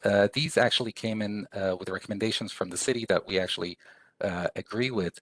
There was a very good suggestion about flipping the potential of flipping the vehicular entry and the residential lobbies. So on the left-hand side is the current application. On the right-hand side is one of the contemplated changes. And what we're doing over here is by flipping them, we're creating the residential amenity can open up and have active use and animated space opening up on the east side of the park. We've tested that on the south side along Wood Street, but unfortunately our traffic consultant has tested that in so many different ways. And because this is a two-way, Wood Street's 2 ways and Alexander is one way, the access point cannot get closer to Yonge Street, otherwise it can compromise pedestrian safety and vehicular movements. So on the east side, this is a second option, for the south tower. One of the contemplated changes is perhaps locating a grand entry for the community center lobby. It would be a double height glazed component that opens up to the park. It can even have large sliding doors that can blur the line between indoor and outdoor to create a more inviting access point toward the community center. It would be somewhat of a narrow space that but could still have some programming, but mostly it would have the vertical circulation to the second floor where you'd have the community center and it would have full facades opening up onto the park. And that was the last slide I had. Otherwise, we've got all of the other additional information. So I don't know if anyone else from the team would like to add anything.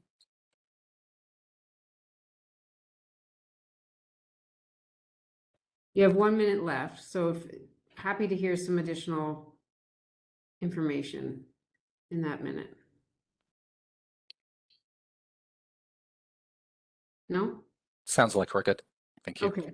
Thank you very much. We're now going to open the floor up for questions of clarification, and we have 8 minutes for that. So if you could raise your hand with any questions, and I will call on you. So we'll go Joe first, and then Gordon, please. And then Jim Melvin. Yep, sorry, Joe, go ahead. Yes, thank you. I guess I have 2 or 3 quick questions. One is I noticed that both buildings have their own parking ramps. They have their own loading spaces at grade. Could the design team speak to whether consideration was given to consolidating parking ramp in one building rather than that occupying both ground floors, and similarly whether loading could be reduced or consolidated even potentially below grade in some fashion? Has that been considered in order to maximize the opportunity at the ground plane? Question 1. Question 2, what is a community center in this context? How much space does it entail? Why isn't it on the ground floor adjacent to the lovely outdoor space that's being suggested? And in the revised sketch you did, you referred to animated space as now being modified because of the parking ramp switch. What does animated space mean? Those are the 3 questions. Thank you. Okay. I'm not muted, right? I'm good. We can hear you. Okay, thank you. Sorry, not in the same order, Joe, if that's okay. In terms of the community space, it's 592 square meters of space. We've located it on the third floor, but it could obviously move on the second as well. And that's really because of the spatial constraints on the ground floor. We wanted to maximize the retail, and on the east side, of course, we have a lot of other functions that are required. In terms of consolidating the ramps and the loading, which is a very good question, we have looked at it in a number of ways.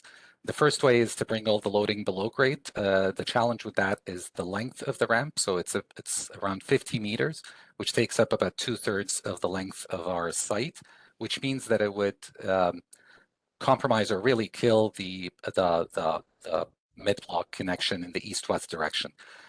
So that didn't really work with the concept. In terms of consolidating things beyond that, the idea is that the two parcels are self-reliant and they could function separately. They could be phased separately. They could have different tenors in terms of condo versus rental. So for flexibility, it was desired to put one per. Combining loading would require much larger staging area and much larger freight elevators to take everything below grade to move from one building to the other. So it would be good for one building versus another. But we have looked at it as well. I think the last question you had was on the animated space. Hopefully the word what we meant by animated is just to have active use with glazing and active use inside. So that would be the residential lobby, any related amenities, any access points for the community center, access points for bicycle parking, etc. Thank you, Gordon. Thank you, Madam Chair. I just have a couple of very quick questions. I'm looking at the views relative to landscape and then looking at the landscape plans themselves, and there appears to be differences. Which of those are the actual landscape strategy? Yes, thank you. And Paul can speak about the landscape design, but what you're seeing in the two-dimensional elements is the landscape design that was submitted. Obviously, the parkland design would be in consultations with the city and it would develop further, but Paul, I'll defer to you if you want to add anything. I would just say that some of the architectural design evolvement was developed using renderings, etc. And as you can see quite clearly on the plans, we took a slightly different approach, keeping usable spaces, paved spaces against the building faces and not wrapping them with planting as some of the things. So I think that the landscape plans that were submitted are an evolution of the design that happened, after the preliminary concepts were done. I think those concepts are focused mostly on the architecture of the podium and the heights, and that the landscape design was done kind of in process. And I guess the only thing I would like to add is I can't believe we have a site in downtown Toronto on Yonge Street that has so much open space related to it. I mean, this is a 20-meter opening on Yonge Street. That's like a public right-of-way. And we've tried to use the landscape, rather than in the architectural renderings where there's planting on both sides and a view through, which were probably, developed in the thinking of looking toward the park. We took a bit of an opposite approach, putting the large planter along Yonge Street to help screen Yonge Street, contain the internal spaces to make them, even though they're pops, make them more park-like and isolated from the traffic of Yonge Street, so that when you enter the space on either side of that you're now internalized into this park-like setting. And I think that's primarily, that was a good catch. I almost used that 1 minute that we were offered to say that the renderings weren't reflective of the most current plan. And I guess the other thing I'm very excited about, I forget what Sammy said. Is it 46% of the ground floor is of the site is park or pops? I mean, that's unbelievable. And the fact that where this aligns, if you look at the approved plan on the left, with the 7 meter, I mean, at least it acknowledged a north-south movement system for pedestrians. And we've done a couple of projects along that system for other clients. But, the fact that this was changed to create an unencumbered park setting that's over 20 meters wide and almost 80 meters long, which has, animation in the middle of it with this fountain and seating areas, and then play areas to the north and south. Also, dog areas, not in the park, but adjacent to the park block, related to each building. I just think this is quite an amazing accomplishment that the client and the architects have achieved with the modification from what you see, the behemoth on the left and the proposed development on the right. Paul, thank you very much. Thank you. Just to- I yeah, have go ahead. one other very quick question. Mhm. Could you give us a little bit of a definition of these seasonal shops that you identify? That was just an idea of creating some flex space facing the park. And that could be we weren't sure at the time, of course, about the programming of the park. If there was a skating path, that could be a place for hot chocolates in the winter and ice cream in the summer. It could be a place that the city can take ownership of programming, or it could be part of the retail programming of some type of pop-up space. So it's flex space. Thank you. Thank you. Gordon, are all your questions answered? I'm done. Thank you very much. Great, thank you. Jim Melvin. Just quickly, the approved plan that this is replacing had 1 million square feet of residential. How many square feet does this plan have?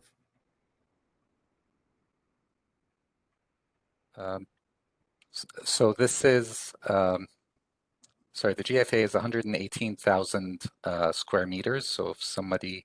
1.2 million? Yeah. Something like that. So it's a 20% increase. And how big is the floor plates of your towers? They range as they get smaller as they go up. Let me just go to the slide that has the numbers on it. So at the top floors are 658 square meters, 766 the middle floors, and the lower floors 870 square meters. But in that 870, you've got a community center on one and amenity spaces of... The community center is actually within the podium component, which steps from 4 to 6 stories. So the 870 square meters is the tower component that sits on top of the podium. Okay. So the increase in height is taken over as giving you the 200,000 square foot extra, plus you've got floor plates larger than the 750 recommended. But your argument is you're on top of the subway and you're giving a lot more green space. Yes, and I would just like to say that the previous approval was a larger floor plates as well. It was in the 800s square meters. If I can just find the city's package, actually had the Is that key information? Thank you for those answers. Thank you. I have a question for you, Sammy, if you don't mind. There are 2 parks that are of particular interest with respect to shadow impact. In your appendix package, you show shadow. Can you point? I can locate the Lillian McGregor Park, but I'm not sure what the second one was. Can you show that to us?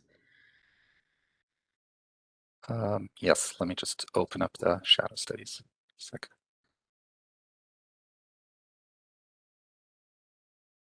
And while you're doing that, the stepping at the amenity spaces, you said there were steps that at the upper amenity space. Is there some way for folks who aren't how do you make that accessible? Well, it would obviously, all the spaces would be accessible through the elevators within the building. If we do introduce any stairs that are external, those would not be accessible, and the elevator would be the path. Obviously, ramps would be an option, but they would be too long, so not very feasible. So is that, I guess, you know, the question inherent in that is whether the stepping is necessary, but I'll make that a comment. Okay, so which park it's the Lillian McGregor, right? And that's the one that's one of the parks we need to be, that one there, right? Yes, Yeah. yes, that one. Park?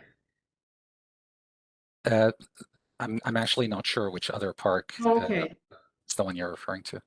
City staff was, I believe, sorry, go ahead. Yes, the Lillian McGregor Park is north of Breadalbane, and the park that is south of Breadalbane is Opera Place. Ah, thank you. So there's the shadow impact. Right there. Yeah, it's basically a 10. It's basically, sorry, if I can move this. It's gone by 11:18. There is a very tiny sliver, barely noticeable here. Mm-hmm. Okay. And then later in the year? March and September are very close, and then there's June, of course. Yeah. Okay. In June, we're not touching the park. Okay. Super. Thank you very much. I'm going to do a quick recap of key information, and then we're going to move into panel discussion, for which we will have 32 minutes. And okay, so 2 towers are proposed, 75 and 78 stories, a total of 1,600 units, just over 1,600 units. Not defined whether it's condo or rental at the moment. Previously, 48 and 58 story plan approved with a podium that was much larger and went across the site.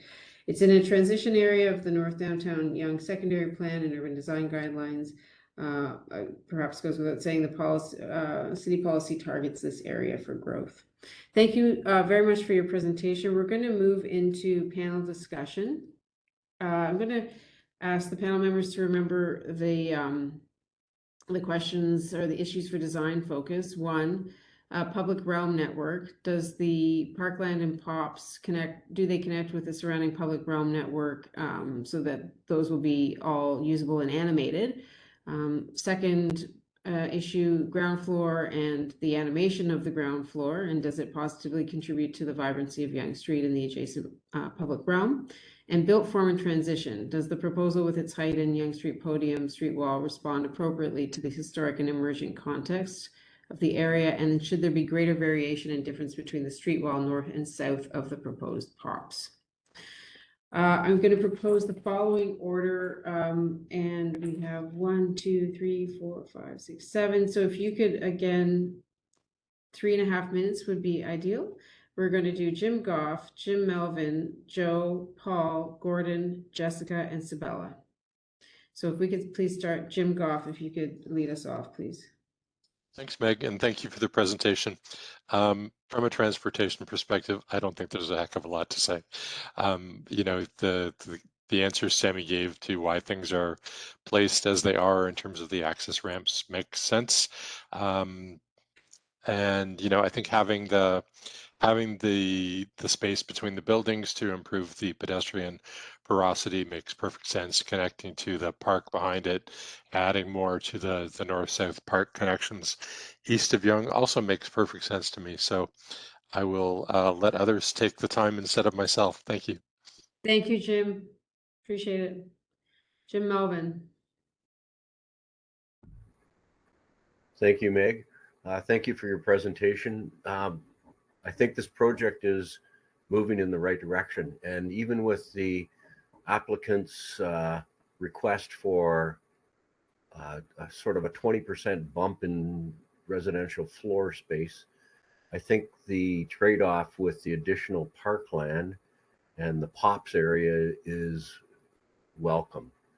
I think the project is really got a lot of benefits in the public realm with the development of the park space. I would I heard Paul talk about the ice rink or an ice trail, or it would be nice to see some of those programs get built into the park area.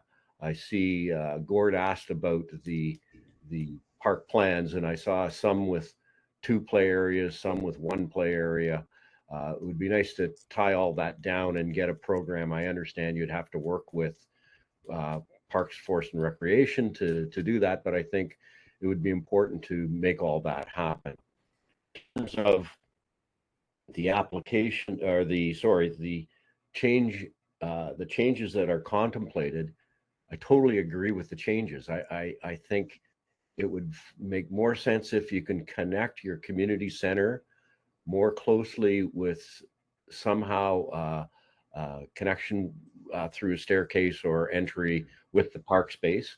It would mean redesigning, I think, where some of the dog runs are and where those things occur. But I think the 2 contemplated changes are worth pursuing, and I would encourage that. In terms of the landscaping, I really like Paul's explanation about closing off Yonge Street and with a landscape space, and then you enter into this new landscape oasis kind of between the buildings. I would ask, though, that on these developments, that the landscape architect would specify tree sizes that are not minimum 70 millimeter trees, but more like 125, 150 caliper trees, so that the impact of the space is more immediate, and it would just help welcome that space as a new green space to the site. Understood that this is all on top of the subway, and I think the client has made the right decisions by pulling back from the original proposal and offering something a little more for the public. Congratulations. Thank you. Joe. So I think this is a substantial improvement over the previous concept or vision for the site. And so congratulate everyone involved in bringing this along. I think the achievement of open space at grade is remarkable. I think it's, I sense also it's a bit, well, it's not a bit, it's perhaps a lot unusual, not the recent norm with respect to development pattern, and really support its exploration and further evolution, both with the city staff and the design team. But overall, I think you guys have really onto something here. The potential phasing desire as an explanation for the distinction of services, I think I understand and accept that, and would simply maybe identify that there may or may not be opportunity should phasing change and the whole block is developed at one point in time, that while there may continue to be a need to separate servicing for the reasons that were mentioned, maybe the parking volume requires the 2 ramps. I would hope at this day and age along Yonge Street where we are, that the parking volume, we didn't get into that, but it's modest, that this is not, like 4 to 6 levels of underground parking. I would hope. But anyway, I would just make those observations because I think I sense everybody both on the design team and city staff are focused appropriately on ground floor animation and how to balance things there, so that this incredible public realm that's going to emerge, in fact, is supported. It's beautiful, and it's not just characterized by blank facades with servicing elements behind them. Though I see that that's certainly not the intention, and there seems to be lots of improvement in that regard underway. The one thing I was asking about, what is a community center space in this context? And I appreciate the size of it. which is about 5,000 square feet, 6,000 square feet, something like that. It's like a small childcare center or a childcare center scale, or I'm not quite sure what that space will become.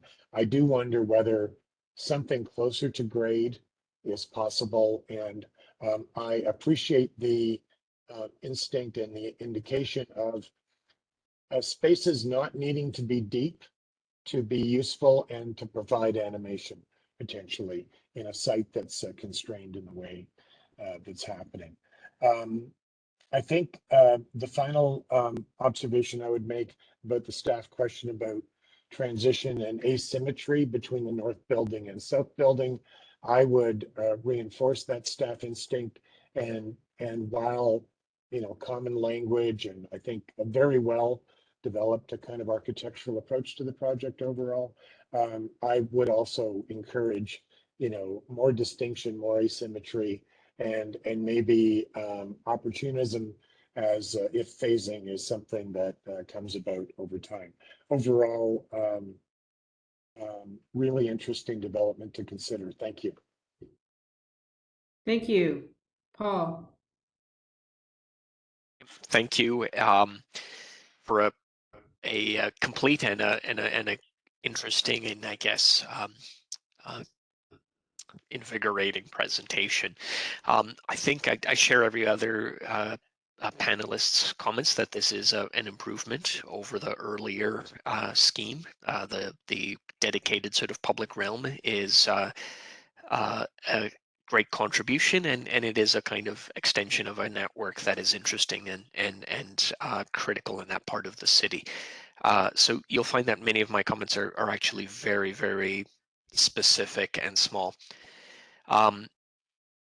With regards to the connection of the POPs to the broader network, I'd only sort of highlight that the sort of weaving pattern that you've laid out of the hard surfaces with the kind of 3 rings of open space or softscape in between tend to privilege on the north side, I believe, a connection that's sort of on the east side of that open space.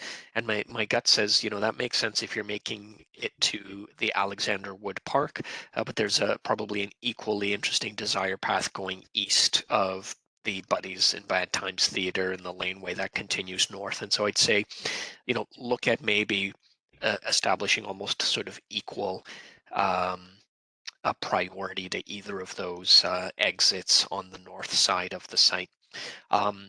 I'm going to get even more fine and finicky with some of the comments, but on the sort of east-west POPs, where you do have the pinch point coming down to approximately 9 meters building face, you seem to squish it even further by introducing a lot of softscape in there. And my instinct may be to actually do the opposite, pull that softscape back at that place so that you're not necessarily highlighting that pinch point as much as it is in the sort of current configuration.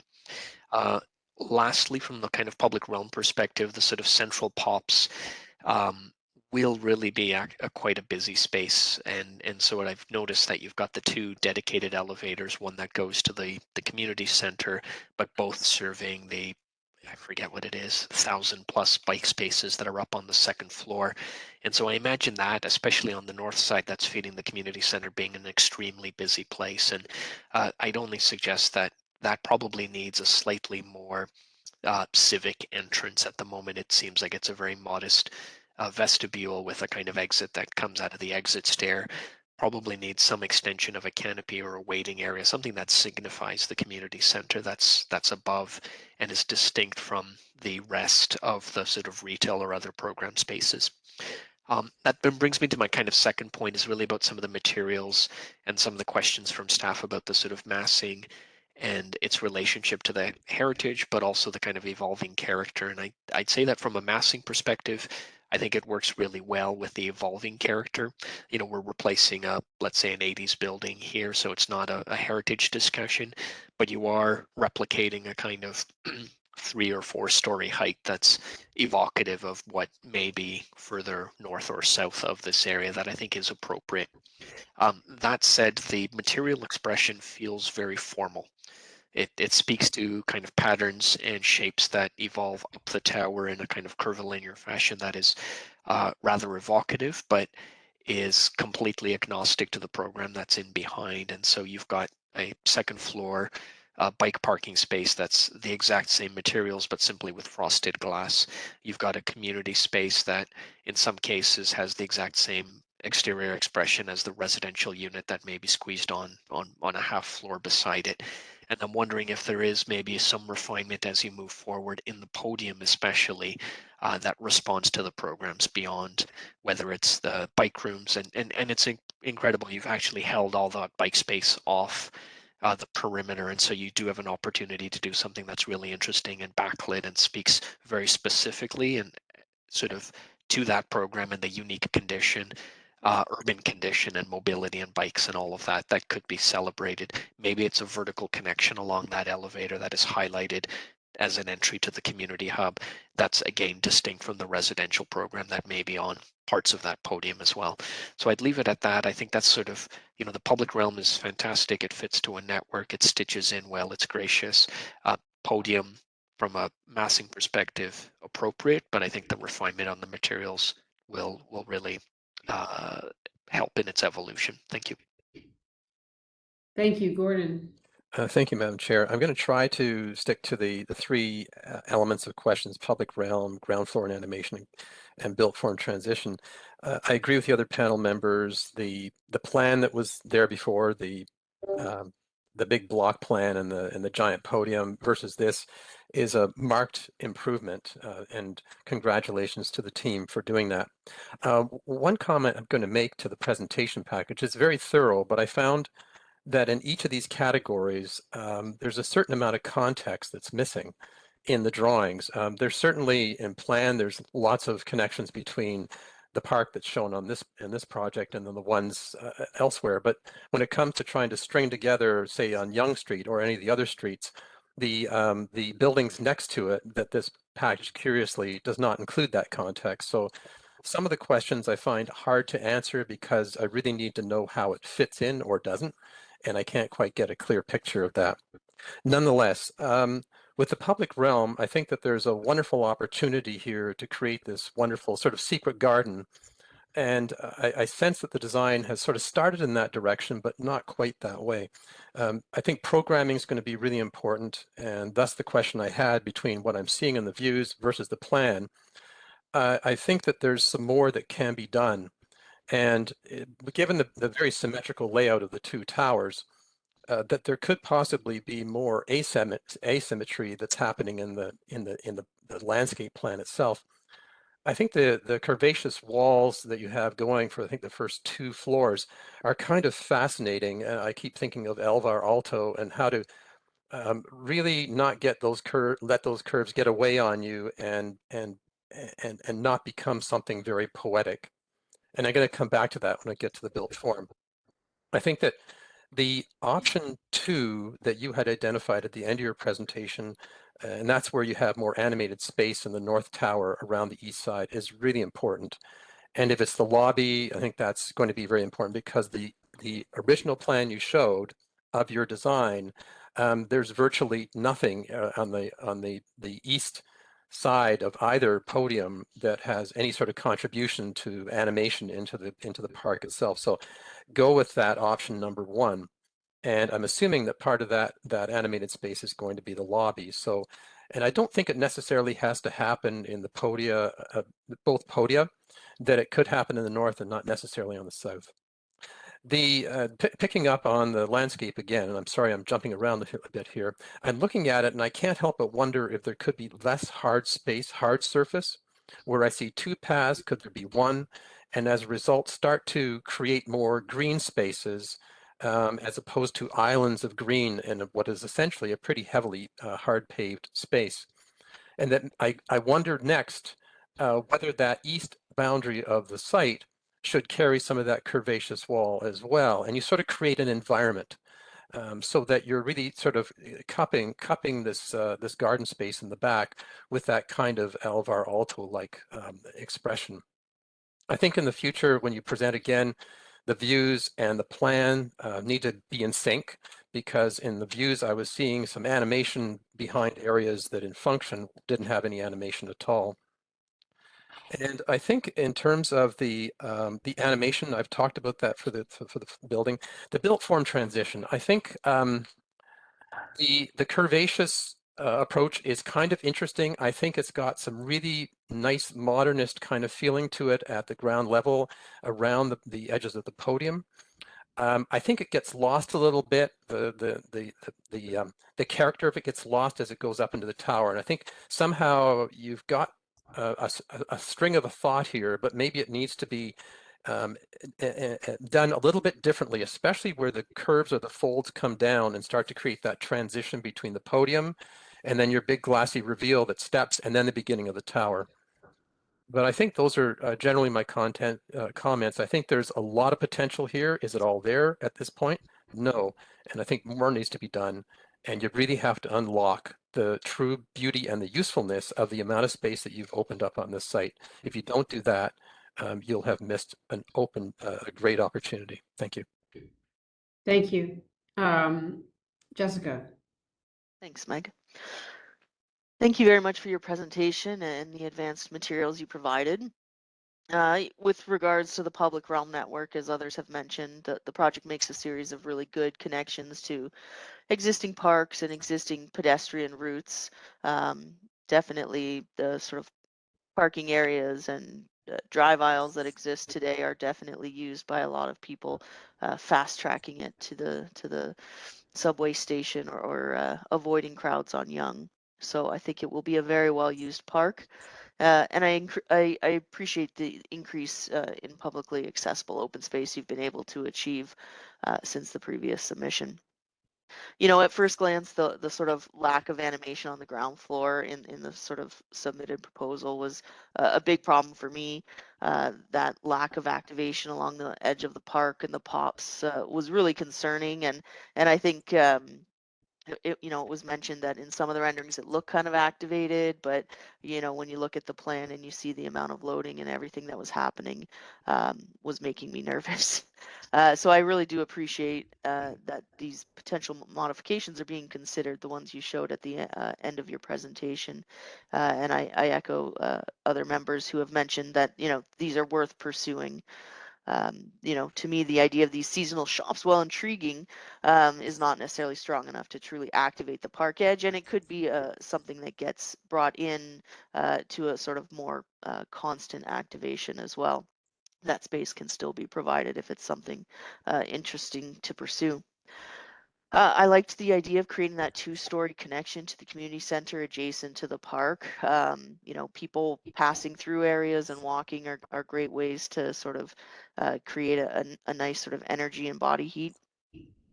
And then with regards to the massing, there, you know, the stepping that you sort of see on the north and south elevations, you know, are interesting, and I think that 6-story sort of street wall on the podium on Yonge, you know, could use maybe some distinction in it to sort of separate the two and create sort of a little more variation on Yonge Street, which is quite a, you know, a street of interesting frontages.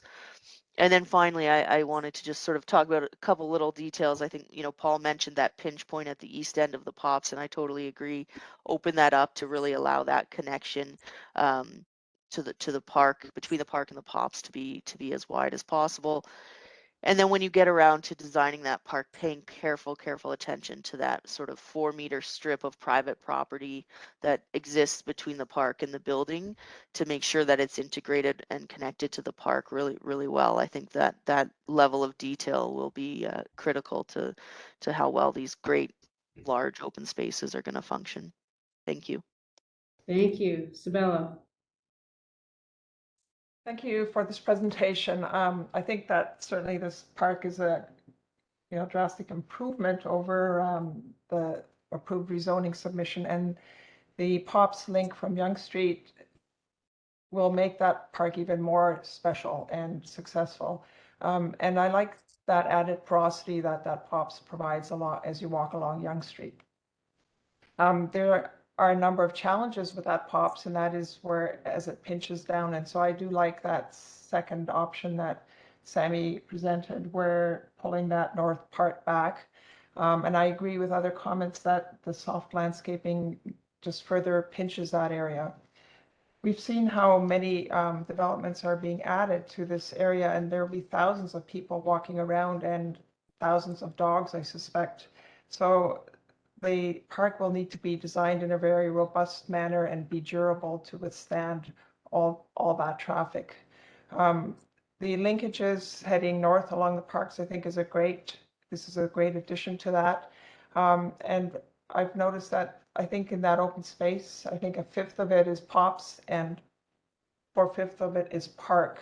And so I hope during the design process that dual property line will not impede or restrain the design of that space, which I'm hoping the city can work around, not clearly defining that line.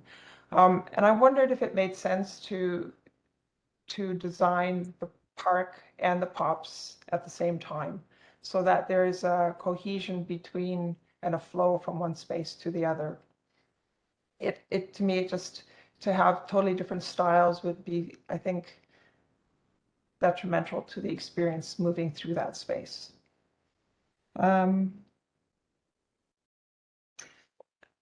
At first, I was contemplating whether the size of this park was advantageous in this area, and then I looked at other small parks, and I got super excited when I thought that this park will actually hold 2 Paley parks. And I think so there's tremendous opportunity here, and I'm looking forward to seeing the final design. Thank you. Thank you so much to everybody for your comments and for the presentation. I'll do a brief summary of the key points of consensus, and then we will move to a vote. I think start off by saying that all panel members really thought this proposal is a substantial improvement over the previous one. And the achievement of open space at grade remarkable and precedent setting. It's very exciting to see, and so I think entirely commendable. I can speak on behalf of the panel to say that. The dedicated public realm is welcome, as is its connection to adjacent public space, such as specifically the Alexander Street parkette. There was the package did lack some context, so I think I agree with that point, and I think it's important to understand the comments in light of that. But overall, I think generally the ones that I've made already stand true for all members of the panel. With respect to the architecture, really encourage you to pursue the direction of the alternate ground floor layouts. Really welcome to see those. So thank you for bringing them to the conversation. To be clear, the blank facades of the original scheme are not welcome and have to be minimized, if not eliminated. Do look or explore bringing the community use more fulsomely down to grade, recognizing that that's not quite these alternate schemes maybe came a little bit later, but that's something that the devil or will be in the details on that. And so being able to bring that down to grade fulsomely, properly, and in an accessible way will be critical. We certainly don't want it just to be an empty space, like a circulation space, because that's maybe not at some level all that much better. You're encouraged to explore more asymmetry between the two buildings. And as detail is developed in the building to add a canopy or similar distinguishing feature to demarcate the entry to the community space and the bike parking. On the architecture, again, the exterior envelope is, to use Paul's term, agnostic of its program. I think, in part that's about its materiality, but it's certainly about thinking through more closely, I think, the entire architectural language of the project. I would add that I think it's important to, in the next stage of development, quiet it down and synthesize the language of the building. It's ultimately a bit too busy. And so that there was a comment made about the curvy, the curvy base not translate the language, the curvaceous language of the base not translating well necessarily up the height of the building. But I think it goes beyond that, which is to say another pass at the architecture of the building and how it relates not only to grade but to itself is really warranted. Again, with a bid to sort of quiet it down and synthesize it. Another important point here was to reduce the pinch point at the east end of the POPs, if at all, the landscaping of it, so that it doesn't feel constrained there. You're strongly encouraged as a city and a project team to work with Parks and Recreation to design a holistic ground level POPs and park environment, underlining that they should be designed together. Any sort of fencing between them or difference in language will really have a significant negative impact on all your efforts to make an amazing public realm down here. You've got the tables, you know, set there to some extent, and then it really must be that those are designed together so that you don't lose this powerful opportunity that you've created here. That POPs park environment must be additionally well integrated with the building entrances and, as noted before, the Alexander Street parquet. So lots, I mean, like we said it in the earlier presentation, or the first item, and we know this to be true of just about every project, the ground floor does such heavy lifting for the project, and yours is no exception here, especially because it's reaching for such great heights. So we really encourage that piece in particular, which is to design the park and the POPs together, along with the entrances and the park and their relationship to the park's relationship to the parkette across the street. A note that important to, if at all possible, plant larger trees initially. That's a smaller point to be made. A larger point, the seasonal stations don't feel yet sufficient to animate it through the days and through the year to animate the park. So that's something to give some thought to. I question the mound in the POPs as a landscape design. It does seem foreign. This is an urban space, and I think one that might be better served by a different planting strategy through there. One that increases the amount of green space for sure, and it's not about making more hardscape, but through the development of that, and you are in early days to look at that, I think, a little bit more closely. And finally, I think, and this is really the ultimate summary point for the project, such an exciting project to see, and again, a precedent-setting one, and one that is really commendable on a number of levels related to that. But the point that we want to leave you with is that the true potential of the open space has not yet been unlocked. It's just not there yet, and there's more work to do here to really lift it to the heights that you've suggested here, and that you are opening up for the project to have. So a bunch of mixed metaphors there, but really encourage you to take that all the way that you can, because it could be really truly remarkable. So with that, we're going to move to the vote. And like we did with the previous project, item number 1, we can, Meredith, if you could call that up, we could do the vote of support with a condition. So I'm going to open it up to the panel members to see if there are any suggestions of conditions to attach to the vote of support. Okay, I'm seeing none. All right, so we'll conduct the vote. When I call out your name, if you could please, now I lost your, oh, here it is. If you could please let me know, or sorry, Meredith know your vote, please. Jim Goff. Support. Jim Melvin. Support. Joe. Support. Paul. Support. Gordon. Support. Jessica. Support. Sabella. Support. Thank you very much, everybody. Very good to see you all. Thank you for participating. That concludes today's design review panel. We look forward to seeing you at the next one, or one in the future. Thanks so much. Thank Thanks, you, everybody. Yeah. Bye-bye.